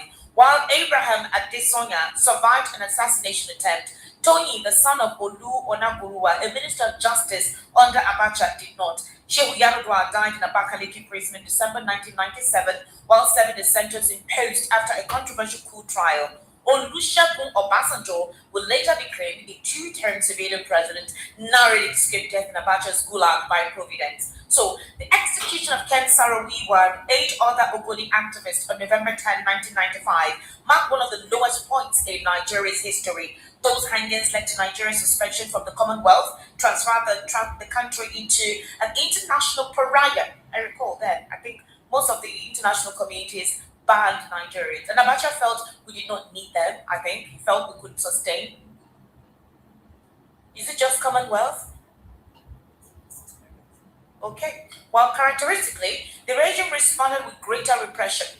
Its chief security officer, Hamza al-Mustafa, and members of the notorious strike force, they actually became enduring symbols of state terror. Bombs exploded in public places. Countless Nigerians were arrested without warrants, tortured in secret detention facilities, and denied even the most basic legal protections.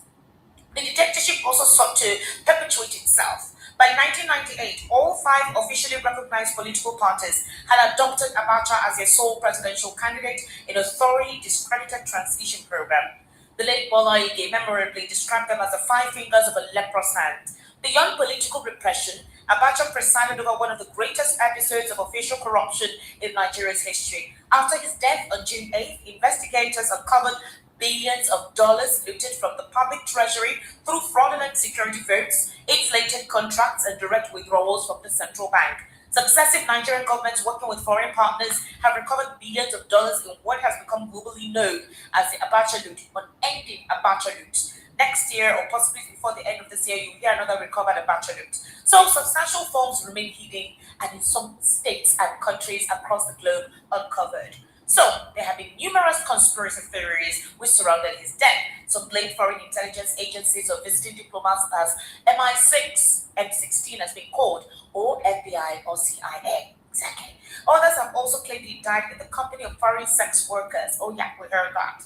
Amakri's memoir instead claims a military ruler died in the private company of a local female entertainer. Abacha was having a twosome precisely with two sisters. That's what Amakri is telling us. Okay? However, none of these accounts have been subjected to forensic scrutiny, but Amakri believes that that's what happened. He spoke with the so-called sister or the person who was entertaining, and that maybe Abacha took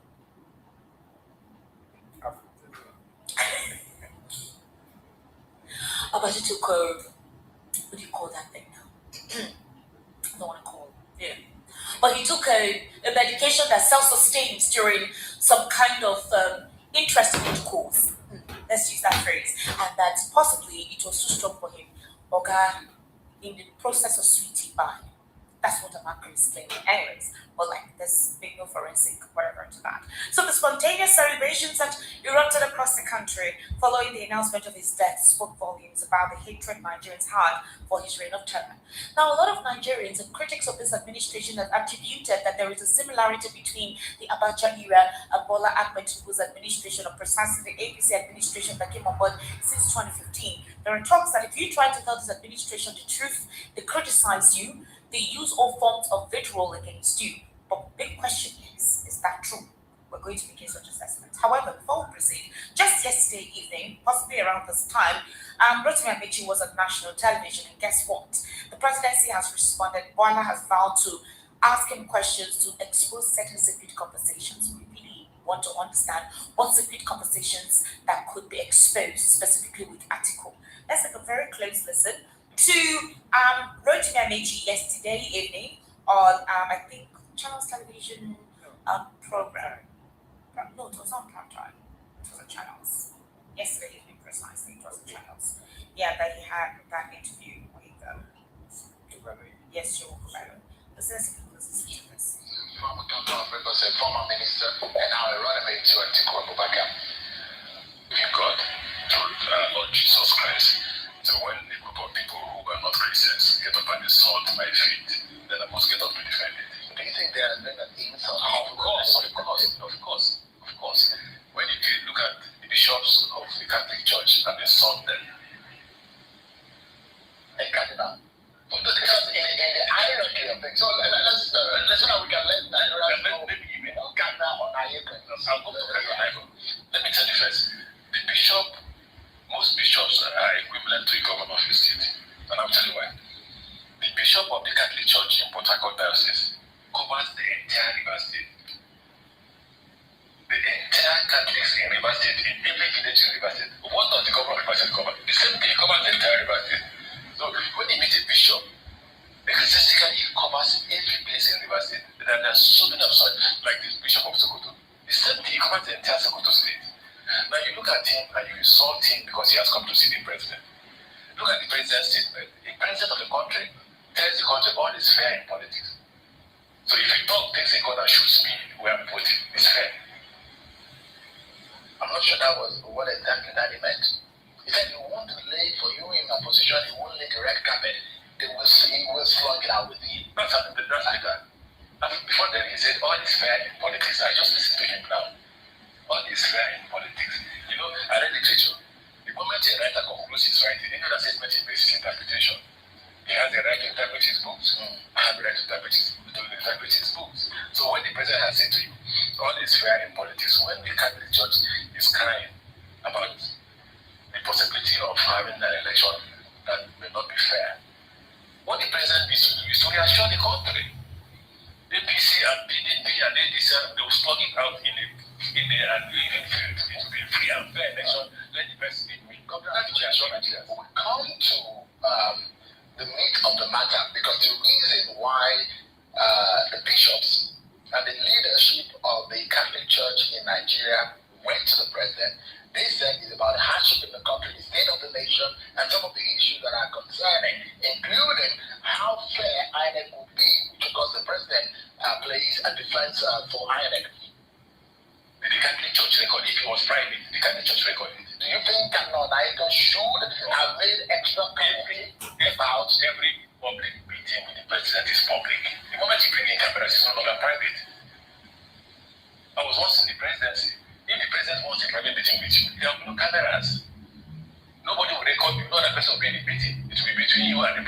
say, gentlemen, this is a private meeting. The moment you allow pressmen into that meeting, it's no longer private. So it was all right for Cardinal Ayiko. Completely all right. There's nothing. He said the president was not going to listen. And no matter what the president looked like he was adamant that he was going to win the election by all costs. This without not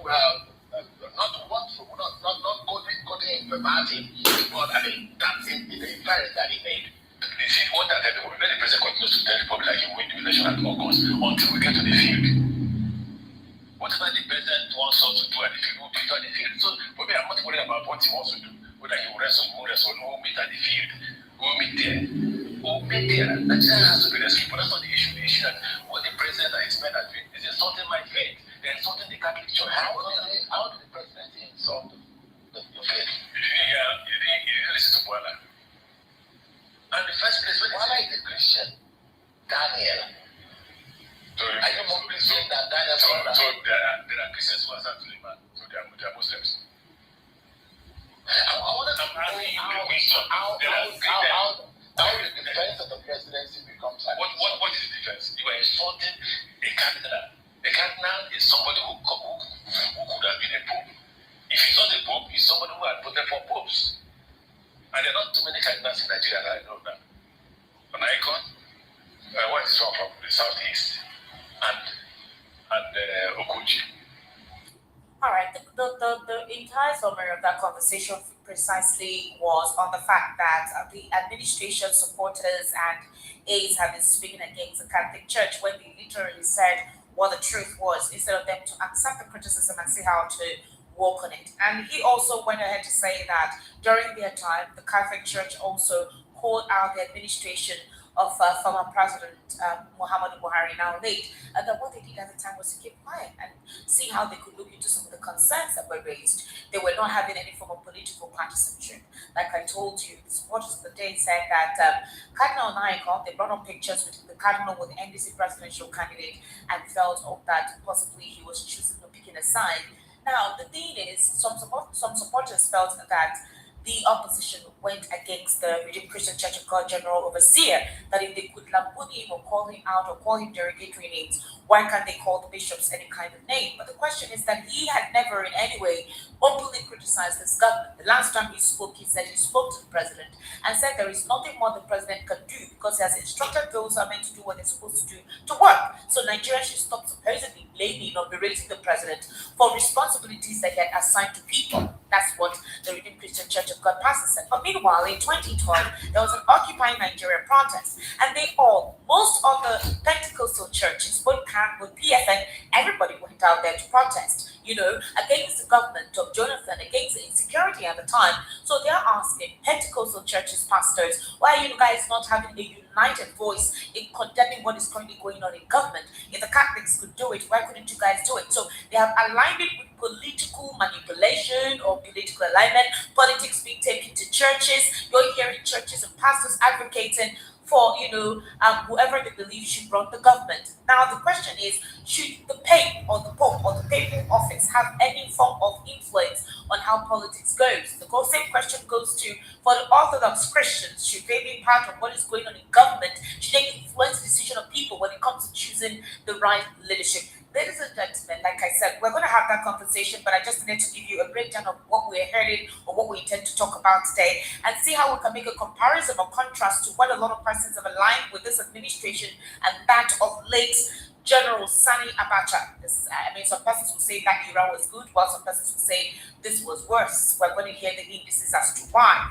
Now, the special advisor to the president, Mr. Daniel Wala, has dared Rotimi Amechi to, as a matter of urgency, reveal a private conversation they had about former Vice President Atiku Abubakar. During this interview, which I just recently played, Bola asked that, Amechi asked Bola not to forget a private conversation they both had before his stand on the current administration changed. The former River State governor said he would not disclose the details of his conversation with Bola because it was made in confidence. So Bola is urging Amechi to say exactly what was discussed in confidence.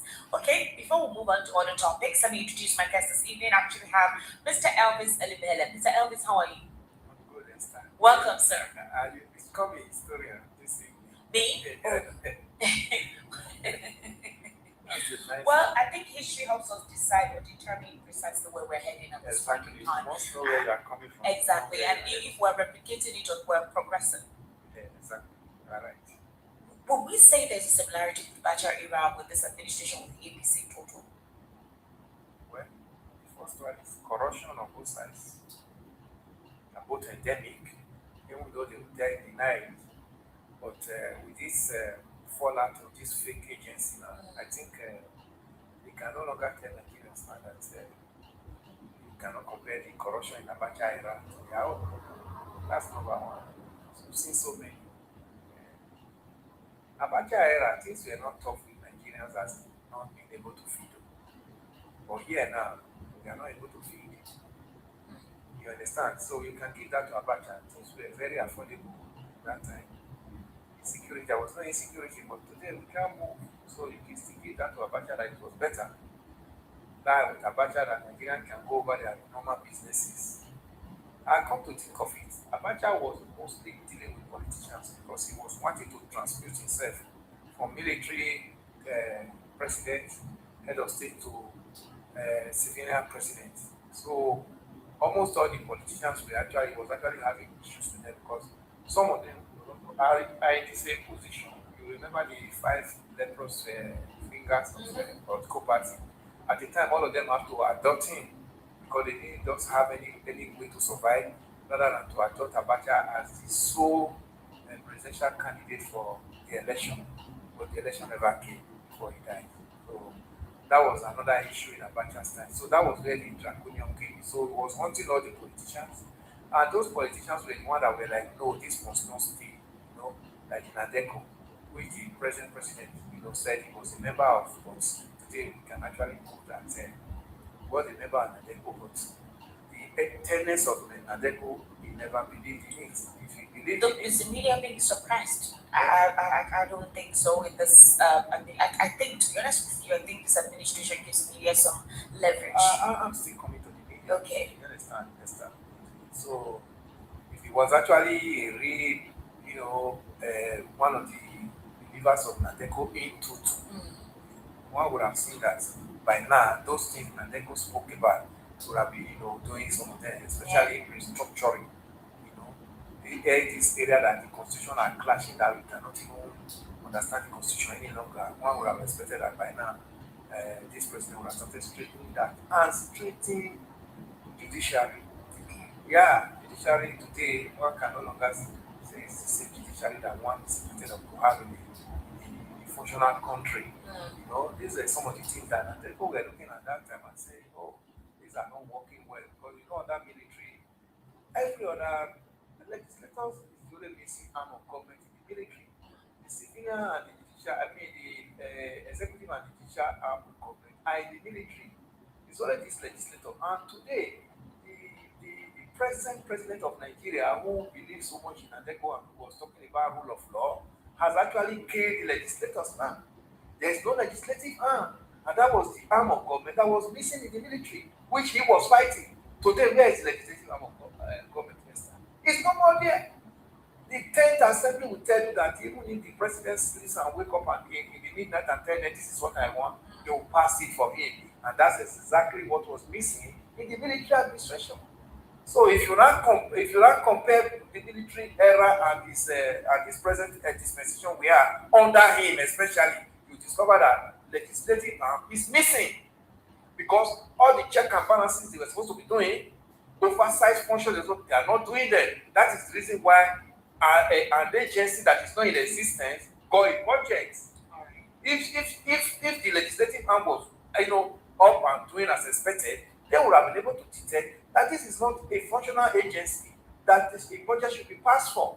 So the present president killed the legislative arm. Then to talk of press, yes, there's a little bit of press freedom because it is democracy. You understand? Especially during this administration. Not even the previous administration did not give this levity. I'm speaking realistically. But they also have cyberbullying.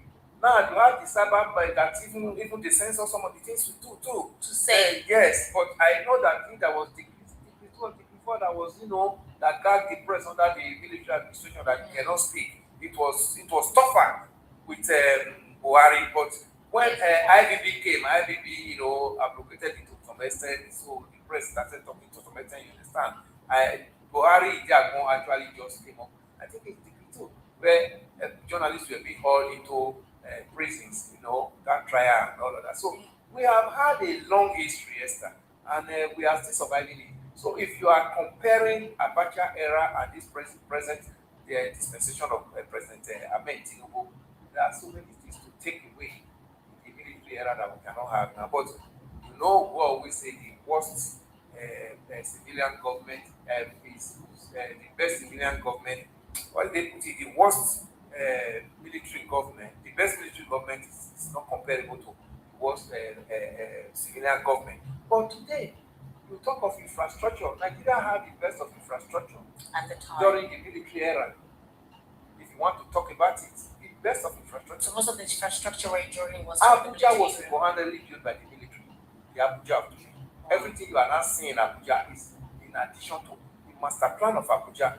The military rolled it out and started implementing it. The so-called Aso Rock is built by military. Today, the military built the legislative quarters. And even the National Assembly. The third mainland bridge of Lagos today, one of the biggest bridges to be celebrated in Nigeria, was built by military. So if you look at all this, the Supreme Court of Nigeria today was built by the military. So if you put all these ones together, you discover that the military had more today, even since the democracy began. We're talking about 27 now. We can still give 27 years, we can still give the to the military that they have more of infrastructural development for Nigeria than this military and this civilian administration. Because what we hear now is constituency project. This constituency project will just have 780 million naira to buy instruments and whatever for churches. And we get that's where I want you to highlight. I know you're speaking characteristically of what was experienced then and now. This report makes it seem as if we're getting to the darker days of that regime. And I'm saying that. Are we saying that Nigeria is retrogressing to the point where rights were punctured, people were hurt for being expressive, and people were literally mutilated for not being able to express themselves adequately, where you had grand scale corruption in high places and nobody was held accountable, elections annulled or stolen for one reason or the other, for power reasons, certain things not acknowledged, protest groups or organizations were in one way or the other brandished, these certain persons, specifically the legal arm, were secretly murdered or somehow in a way stopped existing. I mean, what's the comparison with this and that of the darker days of Abacha's era? Esther, why is that comparison coming out? It is even a shame to step in the first instance to start comparing democracy with the military. It's because something is wrong with this present democracy. That's why we can remember the military. The military should have put it behind us because we see it as darker days. Because Nigerians fought for it. You can imagine the big Nigerians, who is who in Nigeria that you made mention of this, that were murdered, without traces under the military administration. You understand what I'm talking about? So if you now look at that darker days, you do not even have any comparison to start talking about military and civilian. But unfortunately, the politicians brought us to this comparison we are having in this institution. Because what those things we were suffering in the military era were that corruption was high and nobody can actually, confront them. But today, is it not the same corruption that we are talking about? That's another failure of the civilian era. One would have expected that the judiciary should function better in the civilian administration, but in where is judiciary today? Judiciary has now become even the cash cow, the highest bidder, and now gets the judgment. These are things we were seeing in the military era that were like, it must not stay. The military were ruled by decree and tribunal. But where are our courts today? All right, let's listen to Mr. Daniel Wala, who said he's daring the vice presidential candidate of the ADC to come to disclose to the public the supposed secret conversations they had, to reveal a private conversation they had about former Vice President Atiku Abubakar. This was Daniel Wala in 2022, before the president was announced as the winner in 2023. Everything Bola Ahmed Tinubu presented when granted the opportunity to run and win the election as a governor was forged, was faked. And I have a decision here that Festus Keyamo, his presidential spokesman, filed a quote in 2002, part 799, Nigeria Weekly Law Report, right? At pages 605, when he was challenging the certificates of the person he's marketing at the moment. So this is not a person, it's a law report. First, this is the Supreme Court decision, right? In the case I have cited, and people can check that, I will just say the line. He said the appellant alleged among others that as a legal practitioner, he has been confronted by some of his clients who wanted to understand certain things they considered important related to their contest in the governorship in Lagos State. He further, as Festus Kiyamo, he further alleged certificate forgery against the governor of Lagos State, Bola Ahmed Tinubu, and that the letter was not qualified for the office of God. The certificate that he was challenging forgery is that everything Bola Ahmed Tinubu presented who granted him the opportunity to run and win the election as a governor was forged, was faked. And this is not a mere slip of tongue. He went to court, not representing a client. He was the appellant in this case. Festus Kiyamo versus Lagos State House of Assembly. All right, this was what's his name, Mr. Daniel Wala. Now, there are quite a lot of other videos where he said quite a lot of terrible things about the president, which is what is being used against the president and criticized. And that's why some ABC supporters felt he was the wrong person to be chosen as a spokesperson. But now he's daring Atiku and daring Rotimi Amici to tell the public, or actually tell the public what they felt they said in confidence against Atiku. Do you think he's trying to save face? Because Daniel Wala has said a lot of things that he himself can't even remember, that he made utterances in his role because he was working for somebody. Don't you think that's going to be dangerous if he wants to push, possibly to prove to his boss, like Mr. Byron Anadan, likes that I never said anything that could be compounded? Well, first of all, when I watched that interview yesterday, I never wanted. I wasn't even happy that Amici did not even disclose what he said he had discussion, because if it was Daniel Wala, He would have said it, would have spilled. Would have spilled it. All right, no, that's on that side. But let's also look at it. Even if Rotimi Amici eventually releases what he says in that their secret discussion, Daniel Wala is going to deny it. He's going to tell you it's a lie. Because you know that Daniel Wala, you saw the Al Jazeera interview. He has convenient amnesia. It's a matter of context, and that so this discussion would have been more robust this evening if Amici had revealed that thing yesterday.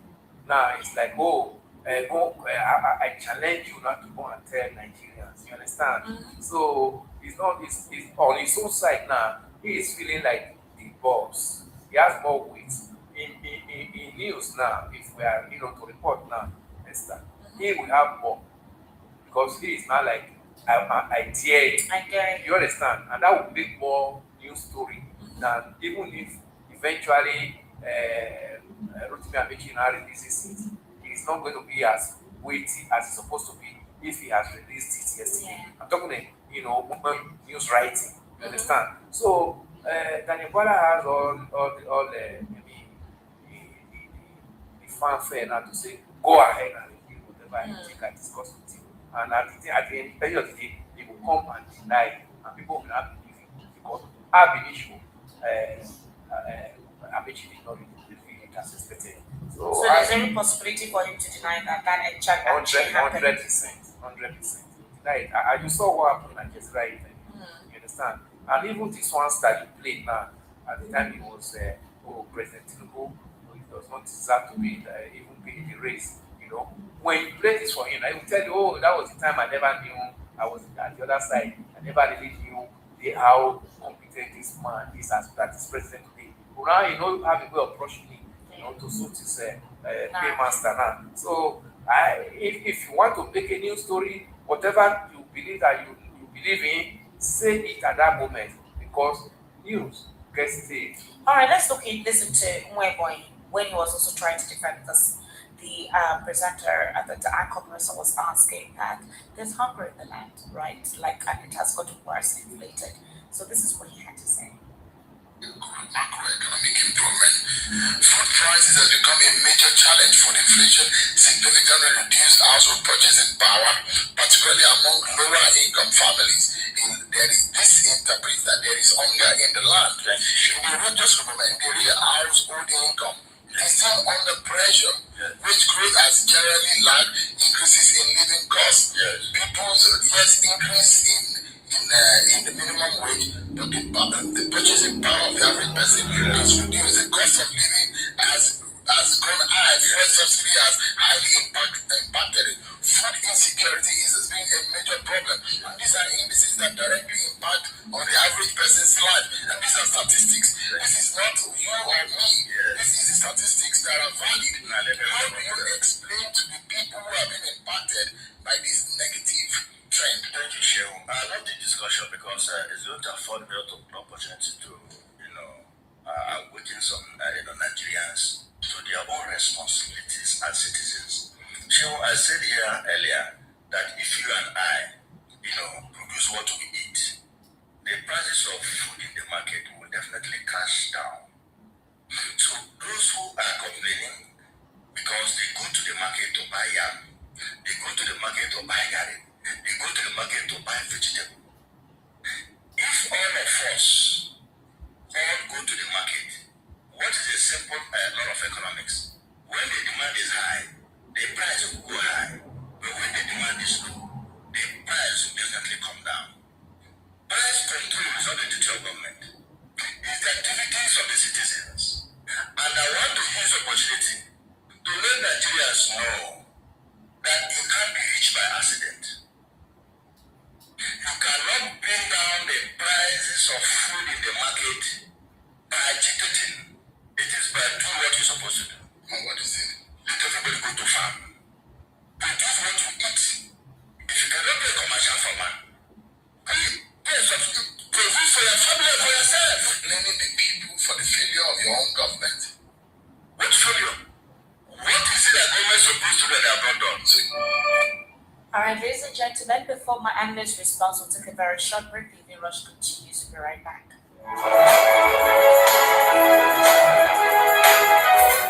Give my baby a double punch of participate and ammonia pain. An effective foundation that can also make there's a malaria therapy. Comes in all different parts, all different age groups. No 1 year, up to 6 years, 7 to 13 years, 14 and above.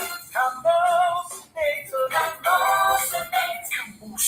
effective anti-malaria for all ages. Marketed by Jenny Pharmaceuticals Limited. If symptoms persist after 3 days, please see your doctor. Delivered inside.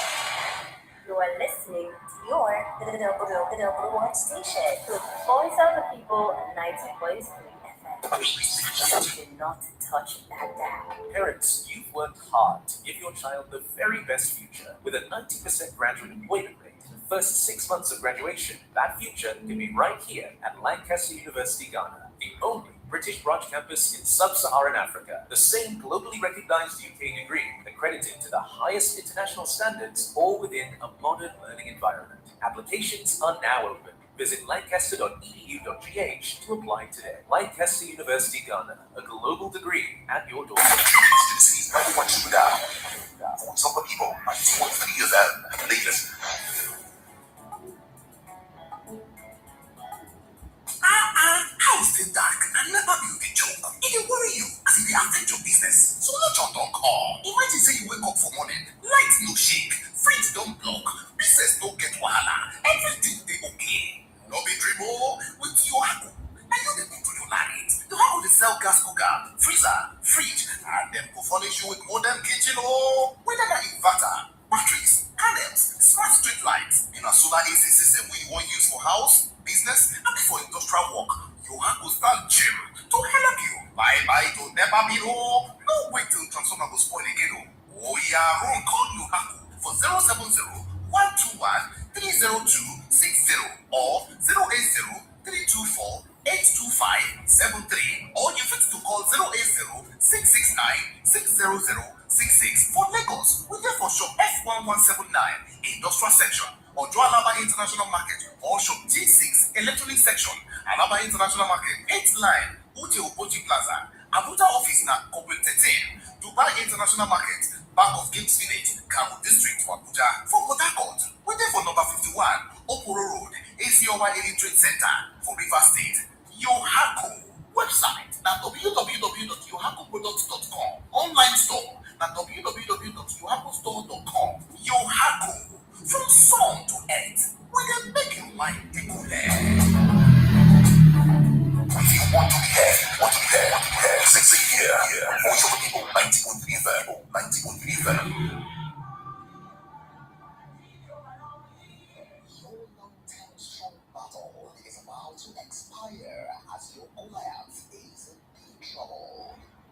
Yes, come be part of the strong encounter of the super move of the Holy Ghost and the yoke breaking night.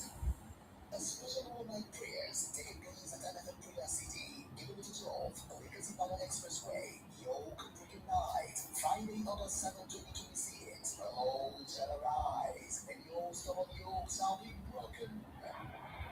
Medical will start at 8 p.m.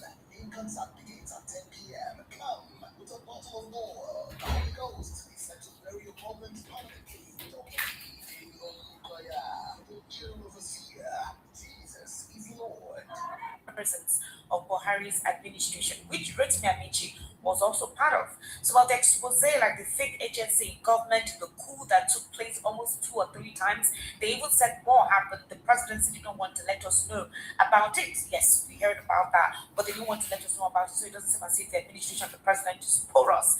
All of those things did not take place in Buhari's tenure when things were really bad. So they're attributing the current spikes because it's Tinubu or because it's the fact that he comes from a certain tribe. Is that the truth?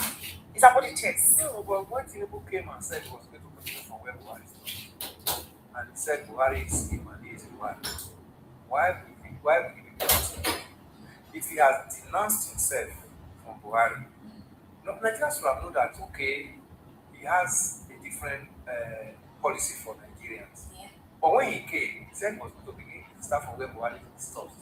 So Nigerians now see that, okay, what is that legacy the administration of Buhari left behind that somebody will be now saying, I'm going to continue from that legacy? Is there any? You look at Buhari's the chief law officer. He's the one today that we are now talking about 57 from him. That's corruption. Should that be anything that anybody should now be celebrating? I want to begin my own from where he stopped. Look at Buhari's minister for aviation. Look at the number of ministers under Buhari today that are before the anti-corruption agency. Even Ngige, who was minister for investigation. Had a serious former minister of aviation. Yes. Well, he's answering questions with the EFCC. Yeah, but we haven't heard anything active as detailed. Yeah, but he's going to have his day in court. So when you look at all that transpired under Buhari, and somebody is coming to now begin to eulogize that Buhari and say, I'm going to continue from where he stopped, that's where the problem began with President Tinubu's administration. If, as he's telling us that, the economy, he made the economy in a very precarious situation, one would have expected that he would still come and tell Nigerians that, come, all those that were corrupt under Buhari and whatever, I'm going to put them aside and make sure that the law takes its course. But when you are not like you are supporting what happened under Buhari's administration, Nigerians must not talk, because Nigerians didn't fare well under Buhari's administration. Buhari brought Nigeria into multidimensional poverty. Buhari made Nigeria to become the poverty capital of the world.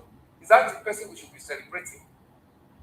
Yes, but if you had come and said, come, I know too well that the poverty is entrenched so much, and I'm going to do my best to make sure where that administration was completely a failure, that I'm going to rescue Nigerians out of it. Nigerians will announce, okay, let's see what he can do. But fast forward to even his own, even with the situation he met on ground when he said, the economy was not good, he began to talk of changing his presidential aircraft. If you are not telling Nigerians, okay, tie up your stomach, then but you are not feeling fat, it becomes an issue. If he has had that sympathy to say, I'm going to work with you, I'm not going to put this. I have almost about 10 flights in the presidential flight. I want to start disposing some of them to revive the economy. Nigerians, okay, this is a government that wants to work with the people. Let me tell you, as when Buhari, when IPOB overthrew the administration of the regime of Buhari and Diago, all those draconian laws that Buhari and Diago administration were using to all Nigerians into prison. Do you know what IPOB did? He came and abrogated them. Nigerians were like, oh, this is God sent. Go and read some of the newspaper clips. At the time. At the time IPOB took over. IPOB came up with a broad smile without his two gap and was telling Nigeria that he was coming with a difference. Yes, he removed all those draconian laws that were, hindering Nigeria during Buhari administration. He called that welcome. He called that acceptance. You understand? In fact, the biggest thing he had was the annulment of June 12. Otherwise, that man would have been a celebrity among Nigerian past leaders today. It was the June 12 that brought his name, he raised his name out of, being a celebrity among Nigerian leaders. Because he had projects. He delivered on infrastructures so much throughout his administration. So when you now came in and like, oh, I want to first of all satisfy myself at the detriment of a country that the world said we are living in multidimensional poverty. That was one of his first failure of his policies. One would have expected that, okay, since you say you are a Democrat and you actually believe that Nadeco was fighting for the goodwill and the welfare of Nigerians over the years that Nigeria must live well, why did you toe the line of Nadeco? This president can hardly believe that he was a member of Nadeco, because these are not what Nadeco believed when they were in the trenches fighting the military. Exactly, it's completely opposite of what Nadeco would have expected somebody like him having the opportunity to get to that the top post office in this nation. Now Nigerians are complaining that now comparing his administration with military administration. I mean, it's an aberration, because this was exactly what they were in the trenches when they told Nigerians they were fighting the military. But today, the difference you can no longer separate. You can't see the difference now between his own administration and the military regime. But Nigerians can even bear it better, because we know that we are in the wrong regime. Military are not supposed to be in politics, But we can even bear it in the military, because we know, oh, this is a completely wrong administration. That is why we are suffering. But today we are not in democracy. 27 years, the suffering is getting worse. When we began in 1999, we were very hopeful. But I can tell you today, Nigerians are no more hopeful. Nigerians have become so hopeless that Nigerians are now committing suicide at will. Nigerians are not, because out of frustration and means of survival is becoming too difficult. So these people were expecting that by now we'll be getting more dividend on this democracy. Then, because of where we are coming from, one will now begin to have more leverage and begin to talk of, oh, this is the reason why we fought for this democracy. Today, it's like Nigerians are even regretting why they fought for democracy, because we have not gotten the dividend as expected. All right, Mr. Elvis Ademehe. So, when it comes to campaign to be beginning, I think 19th of this month, yes. And there are talks that the APC instead are the ones doing the campaigns. The fact that they have released their attack dogs and they are pervading the entire space. They said this is their time. In 2023, it was the obedience that occupied the entire space here. But this time around, they've been able to supposedly beat them down. But the opposition are saying, no longer time for cho. Too much noise is no good. We have our own means of ensuring that things don't go the way that they are currently happening. Can the president do something between now and the possible election period that would make Nigerians understand that maybe he was working just some certain things and not just being put in place what he knows what to do? What can he do to persuade Nigerians to believe otherwise? After 3 years plus, we didn't get anything from him. What can he do in less than 6 months' time? We are in election next time. That's to tell you that everything. What can you do in 6 months' time? Yes. Reduce your cabinet that is bloated. Okay. Yes. Because of the election. Cut off their salaries. Even if reduce the cabinet, all the ministries, all the money starts being accountable for all the monies borrowed. Yeah. Present data. Let's see.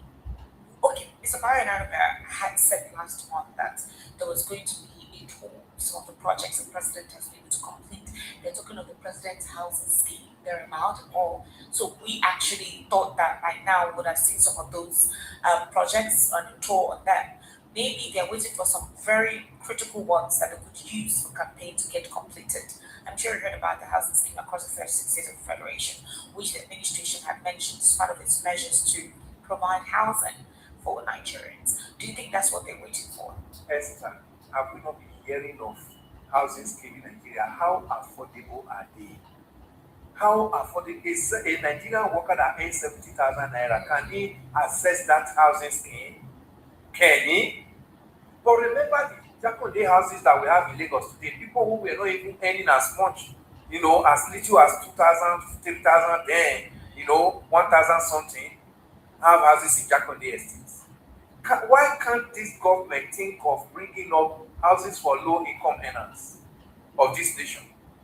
At the end of the day, they tell you, okay, we have 36,000 housing scheme across the 36 states. Go and look at the people that have those houses. It's the same politicians that will buy them and begin to now sell it to themselves. So the housing scheme is just a fraud in this nation. The last time we have housing scheme that Nigeria can be boasted of was the era of Jakonde, that Second Republic.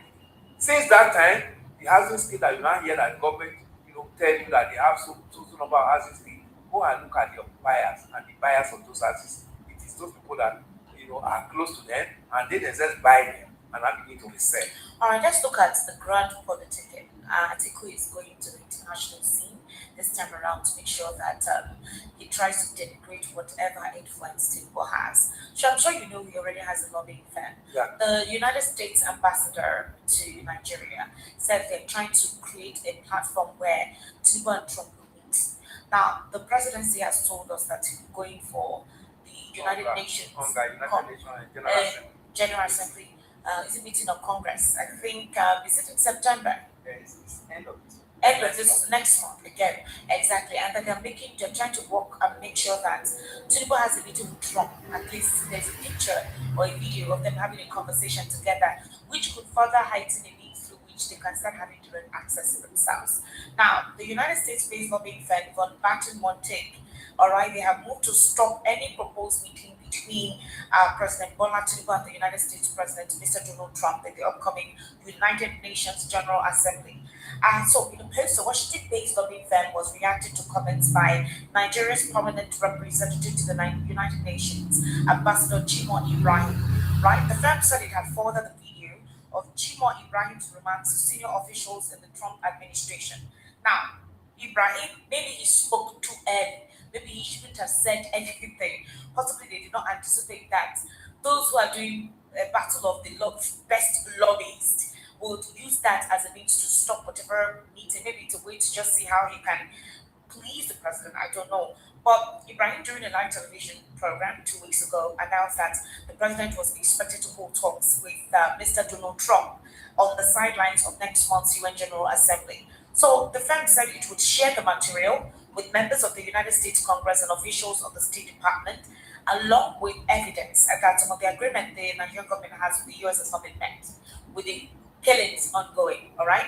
It added that it believes any meeting between Trump and Tinubu could be interpreted by some Nigerians as an endorsement of the Nigerian president, despite long-standing controversies surrounding historical court records in the US. So they're saying that let it not seem as if Trump has endorsed Tinubu if he does meet, that the administration of the day will start broadcasting it and making it seem as if they've gotten an endorsement by Trump for Tinubu's second term. Is that something going to be possible for these lobbying firms to? Okay, that to not to be able to meet. They said they sent that interview to the United States Congress and all of those, especially Riley Moore, Ted Cruz, and the likes. It's possible. It's possible, especially when they are talking of these drug issues he had in the US before now.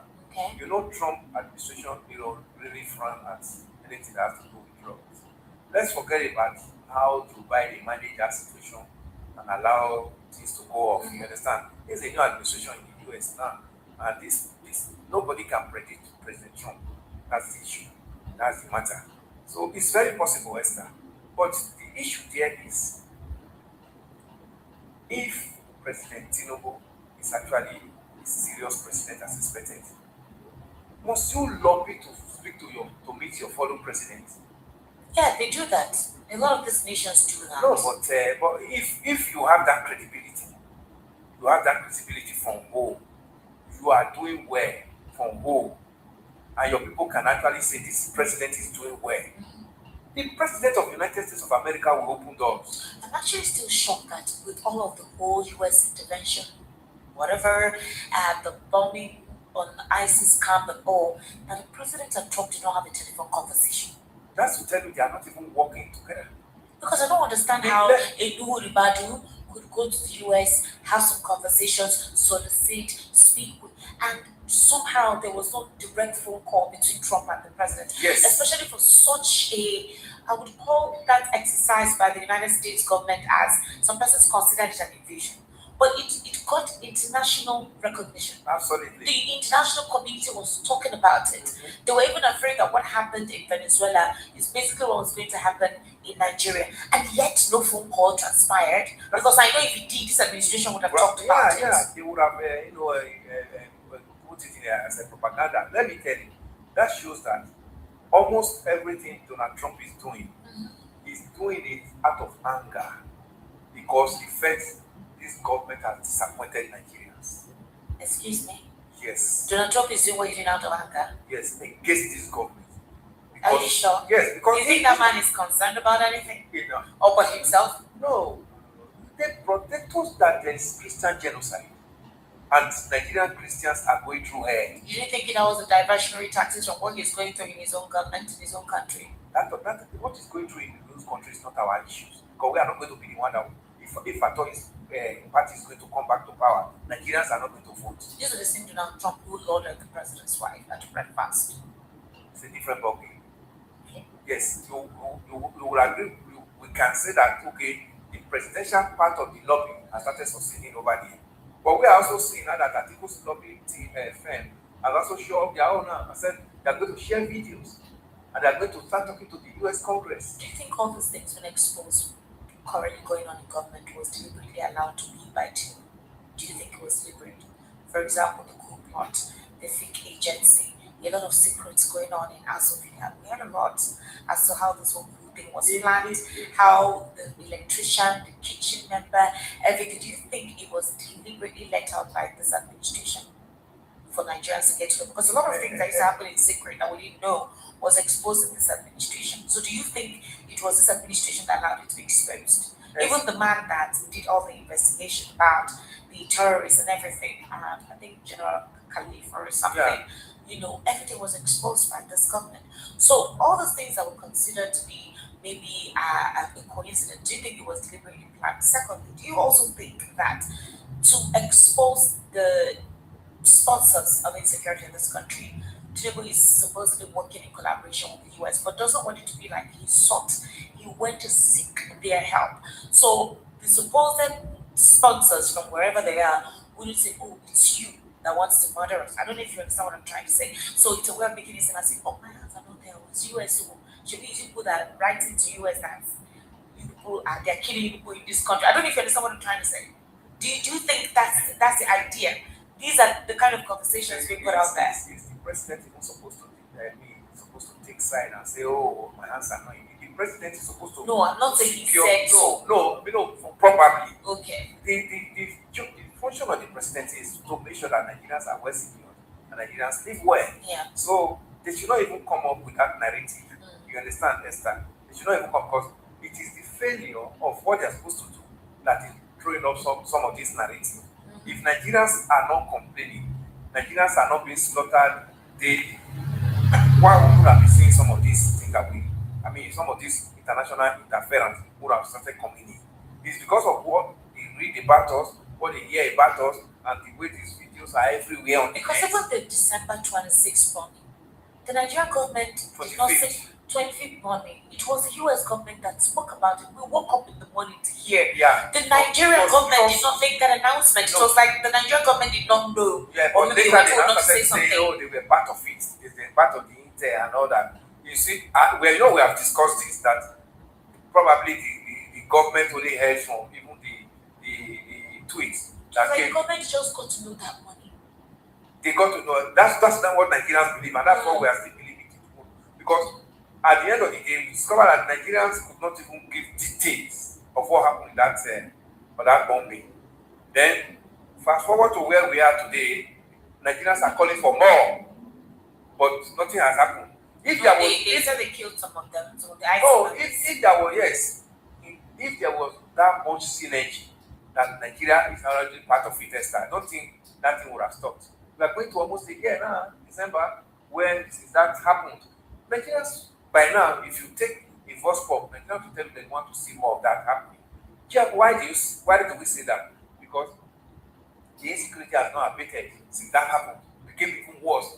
So what we're thinking that will not be a succession, to start in taking out this terrorism as expected. But it stopped. If they were actually in tune, Nigeria was actually have that relationship with the US government, that is not supposed to stop. Well, Omayede Sowore has named the Office of the Accountant General, the Ministry of Finance, and Auditor General's Office as drivers of corruption. This was a conversation he had with Lockheed. Sowore said AI would detect abuses like pay one contractor 3 times and stop waste across agencies. That the presidency would focus on AI, blockchain, and decentralized banking, warning that digital currencies could soon make central banks archaic. So while he was mentioning these agencies, he says that these offices, as mentioned, that is the Ministry of Finance and the Auditor General's Office, are the drivers of corruption, and Office of the Accountant General. He says that these offices are largely responsible for corruption in the country, and that if he becomes the president in the next general election, his administration will deploy artificial intelligence to curb waste, tackle corruption across government institutions. It's a good one. Everybody is talking of AI, but has he spoken wrongly? These offices he made mention of, are they not fingered in this fake agency, Esther? Look at the role they played in this fake agency. This one they call the so-called fake agency, but for me, I'm not calling it a fake agency any longer because the court has not pronounced it as fake. Because Prince Adeyemi said he has his documents and he knows he's even asking that he wants to appear before the parliament to speak. So everything Sowore said here, I know it's right. For us to see this monumental corruption. Do you think Nigerians are ready? Most times they call here, they complain. We are tired, we are hungry. The educational sector is debilitated. The healthcare sector is nothing to write home about, it's moribund. Things have escalated so extremely expensive, we cannot afford daily utilities, things that we usually are able to afford, we can't afford it. No more secure jobs, precisely. And the kind of jobs of businesses shut down. Business owners are now doing what you call hustler work or safia, that kind of a thing. And people can travel as they would like to travel across several states. Agriculture has gone down to a slim. Mechanized farming, as the presidency had supposedly introduced. Remember his friend? The presidency introduced us to his friend, Mr. Alex, from his college days in Chicago, whom he said was his neighbor when he was inaugurating about 2,000 or 3,000 tractors. Can you remember? And then Boko Haram came to say, let me see you guys use these tractors in the farms. Tractors are gathering cobwebs now. So are you saying that's a wasted effort? It's wasted because tractors will only move to the farm when the farms are safe to work on. So people drive the tractor. So, but that was a good initiative, wasn't it? It was, but you see, it's like we are jumping the gun. Let there be security in the country so that when the tractors come in, they can be rolled into the farm to actually as expected. So you're saying that was wasted? Yeah, the person that conceived that policy to bring in the tractor should have also spoken to the presidency that we need to tackle insecurity. But do you know what? That's where he's going to gain from. Bringing those ones in, importing them and bringing them in. Yes, Did they tell you how much was spent on one? So he knows that if this policy is light, he knows how much will come to him. So he will push for that because that is beneficial to him, but not to Nigerians. So those are the things we see in this government. The one that will benefit them, they work so much assiduously for you to get it done. Not the one that will benefit Nigerians. So it's like there are policy servants of Esther. What you are supposed to do, you are not doing it at the right time, then you are not modeling on those that are not going to be beneficial. So at the end of the day, you cannot push out the ones that are supposed to be for the Nigerians, for Nigerians to feel. But you are now imposing the ones that are not beneficial that comes from you on Nigerians. And those are the ones you are not coming to see the statistics on television and newspapers. At the end of the day, these statistics are made. Okay, when those tractors were brought in, one would have been thinking that by now food sufficiency would have been what Nigeria should be talking about. We can feed. This is good news. I mean, the Kwara state government has confirmed the victims abducted by Abner during the kidnapping in Kaimalaku government area. They regained their freedom. This was disclosed by the Special Assistant to Kwara State Governor Abdulrahman Abdulrazak Onyebiri Olainka for Fubuyi. They announced the release in a short WhatsApp statement today. They thanked the President and security forces for the rescue, while officials said more details will be provided later. About 176 of them. Yeah, congratulations to those that are released, but the government still has a responsibility next time. Don't just release these people and make them just go back to their homes without doing the necessary things. These people should be compensated. Yeah, you know how many months they stay with the kidnappers people? You know, Very long time. They don't have businesses any longer. You have to actually work on their psychology again for them to be like human beings, to be able to function well in society. Unfortunately, we just hear this one and they be released, they regain their freedom. Then you are going to leave them to now begin to go and start struggling at their lives. According to the WhatsApp message, without that trauma, on them. So the WhatsApp message is saying, breaking war, kidnap victims, regain freedom.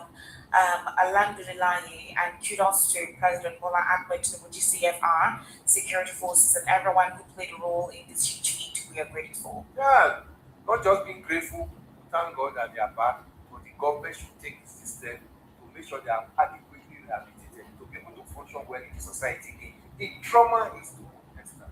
They said there was one of the women whose child died because I think the camp she gave birth, somebody used their teeth. Yes. To cut the placenta. Yes. I think this is one of the daughters. If I saw the picture of the woman, she was like. You can imagine such person now. Even if she's released, then how do you now carrying on with that kind of trauma on her? Yeah. She said she's completely depressed, and that kind of psychological trauma. The government need to have a very solid agency where these people can be debriefed of what they experience in this terrorist camp, so that they can now begin a new life and function as human beings. Imagine some of them, in their presence, their husbands and their children are killed. Then some of them raped. Some of them are raped and all that. Then they are not brought back. Stripped of every form of humanity. Yeah, in as much as we are celebrating that they are back, but the government still has a role to play to make them function again in society. All right, ladies and gentlemen, it's time for us to get your reaction to conversation today. And the number to call is 08036929933. 08036929933. The WhatsApp number is 0817 1756338. 0817 1756338. That's the WhatsApp number, 0817 1756338. And the number to call is 08036929933. Austin, can I have the phone, please? Thank you very much. Hello, good evening. How are you? Good evening, Esther. Good evening, sir. Welcome. What's your name? Ibuka from my brother. Ibuka, well done. Welcome. I don't comment. Yes, so you're the first time caller today. No, I agree with you. Intelligent man. Good evening, sir. No, it's not very yeah. Just say all Nigeria mind. I mean the good Nigeria people, not all those propaganda. So I want to just drop one of these. This thing, I want to confirm, does EFCC have the right to see the state's money, like project money? I just want to. Do they have the right? They don't. It's intimidation. It's just intimidation. That money was allocated to that state too far. And what is it meant for? To serve the purpose for the people of that state. Why would they confiscate it? They are saying the directive followed an earlier letter sent to the bank on April 15, 2026 in connection with an ongoing investigation. Osun State Government statutory allocation. The account number is out there. They put the account number there.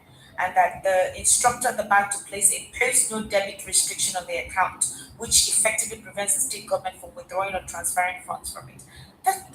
Why should that be coming now? At this time, why?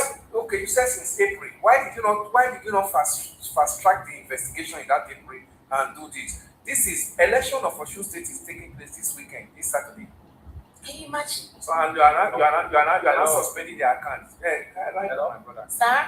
Yeah, okay. And before then, this Osun State governor has complained about the allocation of Yes, the not given to the state, being withheld. Yes. My question is that can this thing happen in any state? Please, can this thing happen in any state? It's obvious that even the little child knows that people government is facing opposition. They are bullying opposition. Not only opposition, even people in the Senate and government. If you don't accept what they will bully you out of office. Is it similar to OBJ and Tinubu's whatever? Yeah, if you That want was to local government fund. sorry to look at It was even hello. yeah. Well, go ahead, sir. Look at this Natasha, state of Natasha and Babatu. You know how all of them gather and it's unfair. Unfair. You don't hear the president say all is very one in politics. No problem, God will just help us in this country. It's not God though. You're the one that will help yourself. But I want to ask on say we get if we vote and vote later, what would we do? Okay, bye bye. Hello, good evening. Good evening. How are you? I'm fine, thank you. What is your name? My name is Michael. Michael, calling from where, please? Hello, Michael. Let's see happen now. Is it WhatsApp? No, it's a normal call. The guy voice just changed like robots. No vex, Michael, please kindly call back. 080-3692-9933. 080-3692-9933. And the WhatsApp number is 0817-1756-338. 0817-1756-338. That is the WhatsApp number. Hello, good evening. Hello? Hello? Alright, let me take this WhatsApp call. Hello, good evening. My Good name evening, is how are I'm you? calling from Egypt. Welcome. You remember what happened for Shad? When one man won contest against our president, what happened for these children? How did they kidnap them? What are you saying? You remember what happened? How the man declared say one big fly player of one party like that for 2027. Are you referring to Sheikh Makinde, Governor Sheikh Makinde?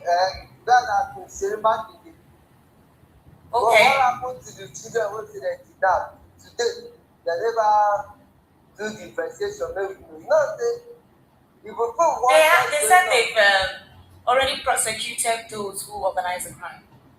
End of the day, come where they dey come listen. Na people wey no know this APC na that dey believe them. The APC say good money, look at it is not good money, it's evil. Because if you watch when they do things, you go know say na dey see wey be say ready for them na dey stand for APC. But wey I sure one day God go take over. Because this way they drink for anybody who want to try to contest against APC, you go know something happen. Okay, wetin don happen for anything wey APC you like anywhere wey APC dey rule, just show me anywhere wey dey wey say dem free their account or dem do maybe wey no fair. But if you say anybody wey wan contest get dem, dem go be crowd. But make dem continue. I sure say one day this thing will break hands. Because nothing lasts forever. This power you have now, you cannot know it will be tomorrow. Our late president, what's his name? Abacha, where is it today? But make it continue. One day, more people come back to no turn somebody. Arrest my case. Alright, bye-bye. 08036929933. 08036929933. I would really love us to, as in, respond in context to the conversations we had. I think I started from the fact that what's the similarity between this administration, the APC administration to the Abacha days. That was one thing we looked into. We're also looking into, we talked about Wala, who had spoken vehemently against this government and is now daring Rotimi Amici from exposing the secret conversation they had together against Atiku, which Rotimi said he was not going to say on national television. We now talked about what Senator Nwaboni said as to how to curb hunger, that this administration has been able to provide an alternative through which nobody needs to rely on what is being given in the market, going to your backyard to farm. We talked about projects being executed by this government that they've used to clarify some of the developmental policies of the administration of President Bola Ahmed Tinubu. And we made a contrast to the freedom of expression compared to this administration and the previous administration, and even during Abacha's administration. So I would really love to hear your own reaction to these conversations that we had, all right, like in context, to what was discussed. Hello, good evening. Good evening, Esther. How are you, dear? Yes, I'm fine. This is Shola calling from Ebeda. Shola, welcome. Yes, I greet your guests in the studio. Good evening, Mr. Well done, sir. See, Esther. Sir? This government is even worse, more than under Abacha. Sentiments aside. The cost of living, and even though we know that, economies of the world, things are getting, worse or something. But, okay, now, look at this. We say we are practicing democracy. What kind of democracy that comes with imposition?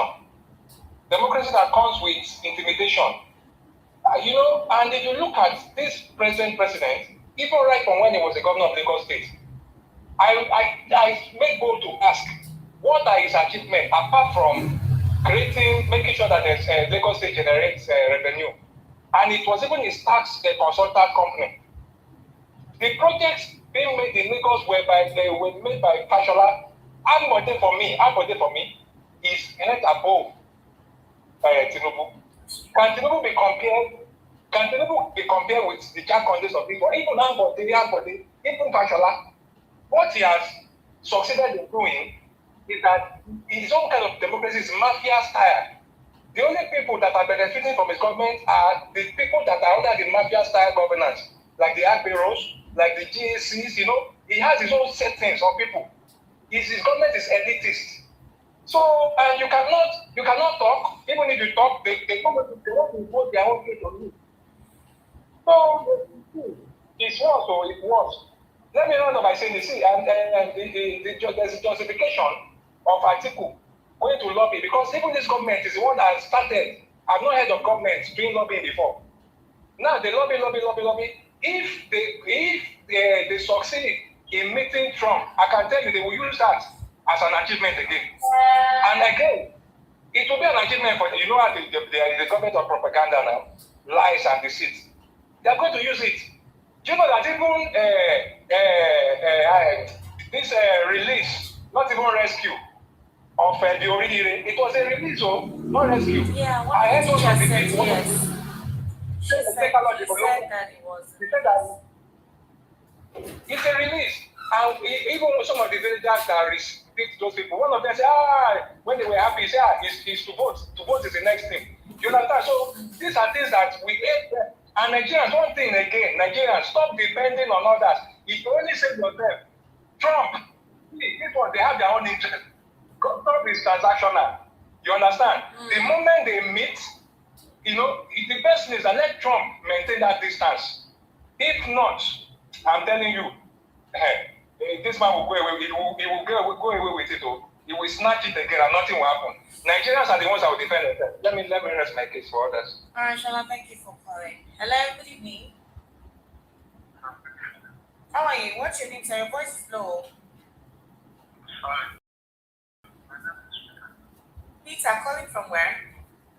All right, Peter, please go ahead. Good evening, sir.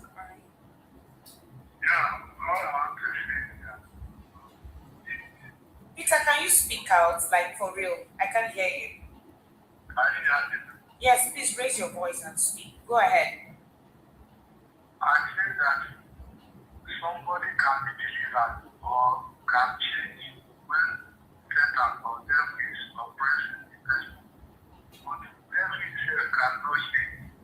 You understand? I hear you. So what are you driving? Where are you driving at, sir?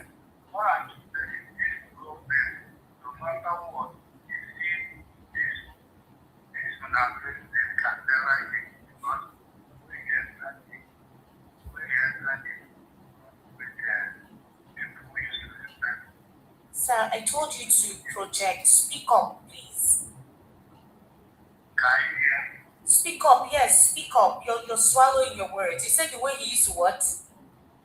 I said the way they enter here. Mm. Not the way others are entering. Can never change. It can never change. And pray that it's only call down people get here. All right, thank you very much. 0803692 9933 0803692 9933. The WhatsApp number is 0817 1756 338. Hello, good evening. Hello? What is your name?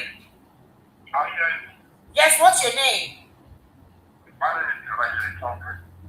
Evangelist Humphrey, welcome. I don't know why people are doing this. If people call it as an Indian work, what you have to do is what you are doing. Because I was very glad when you showed up with me last time I said that we can cheat up and do it to make it. What the was it with that? If you are going to do this, you can't do your work. When you are going to do this, you can't do your work. Now, it's not the children that are using this context. All the religion are not equal to me. Most of them are very foreign religion. I will know foreign religion and what it is because all the foreign religion are more than the feet of the man. It's not the children that will make here.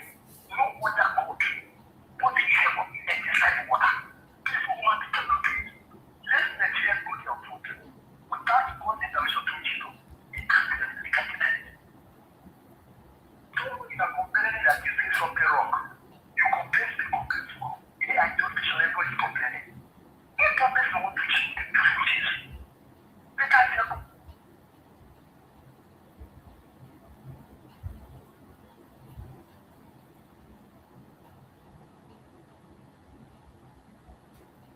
We, the Biafrans, reject the global conspiracy against the Biafran people.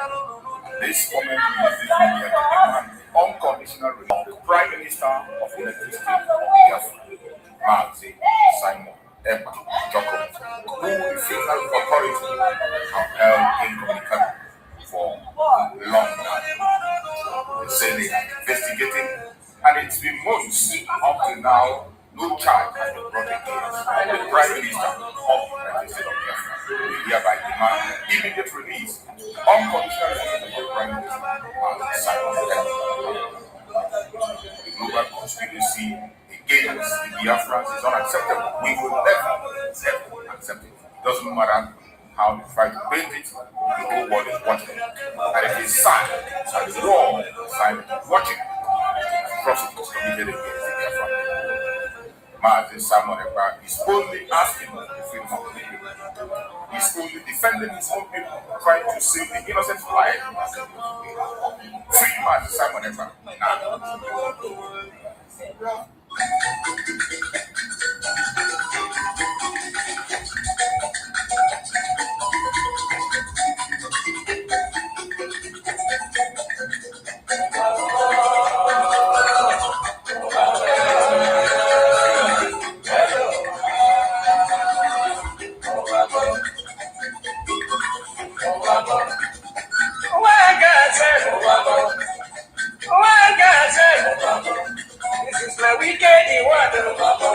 This is like a push world.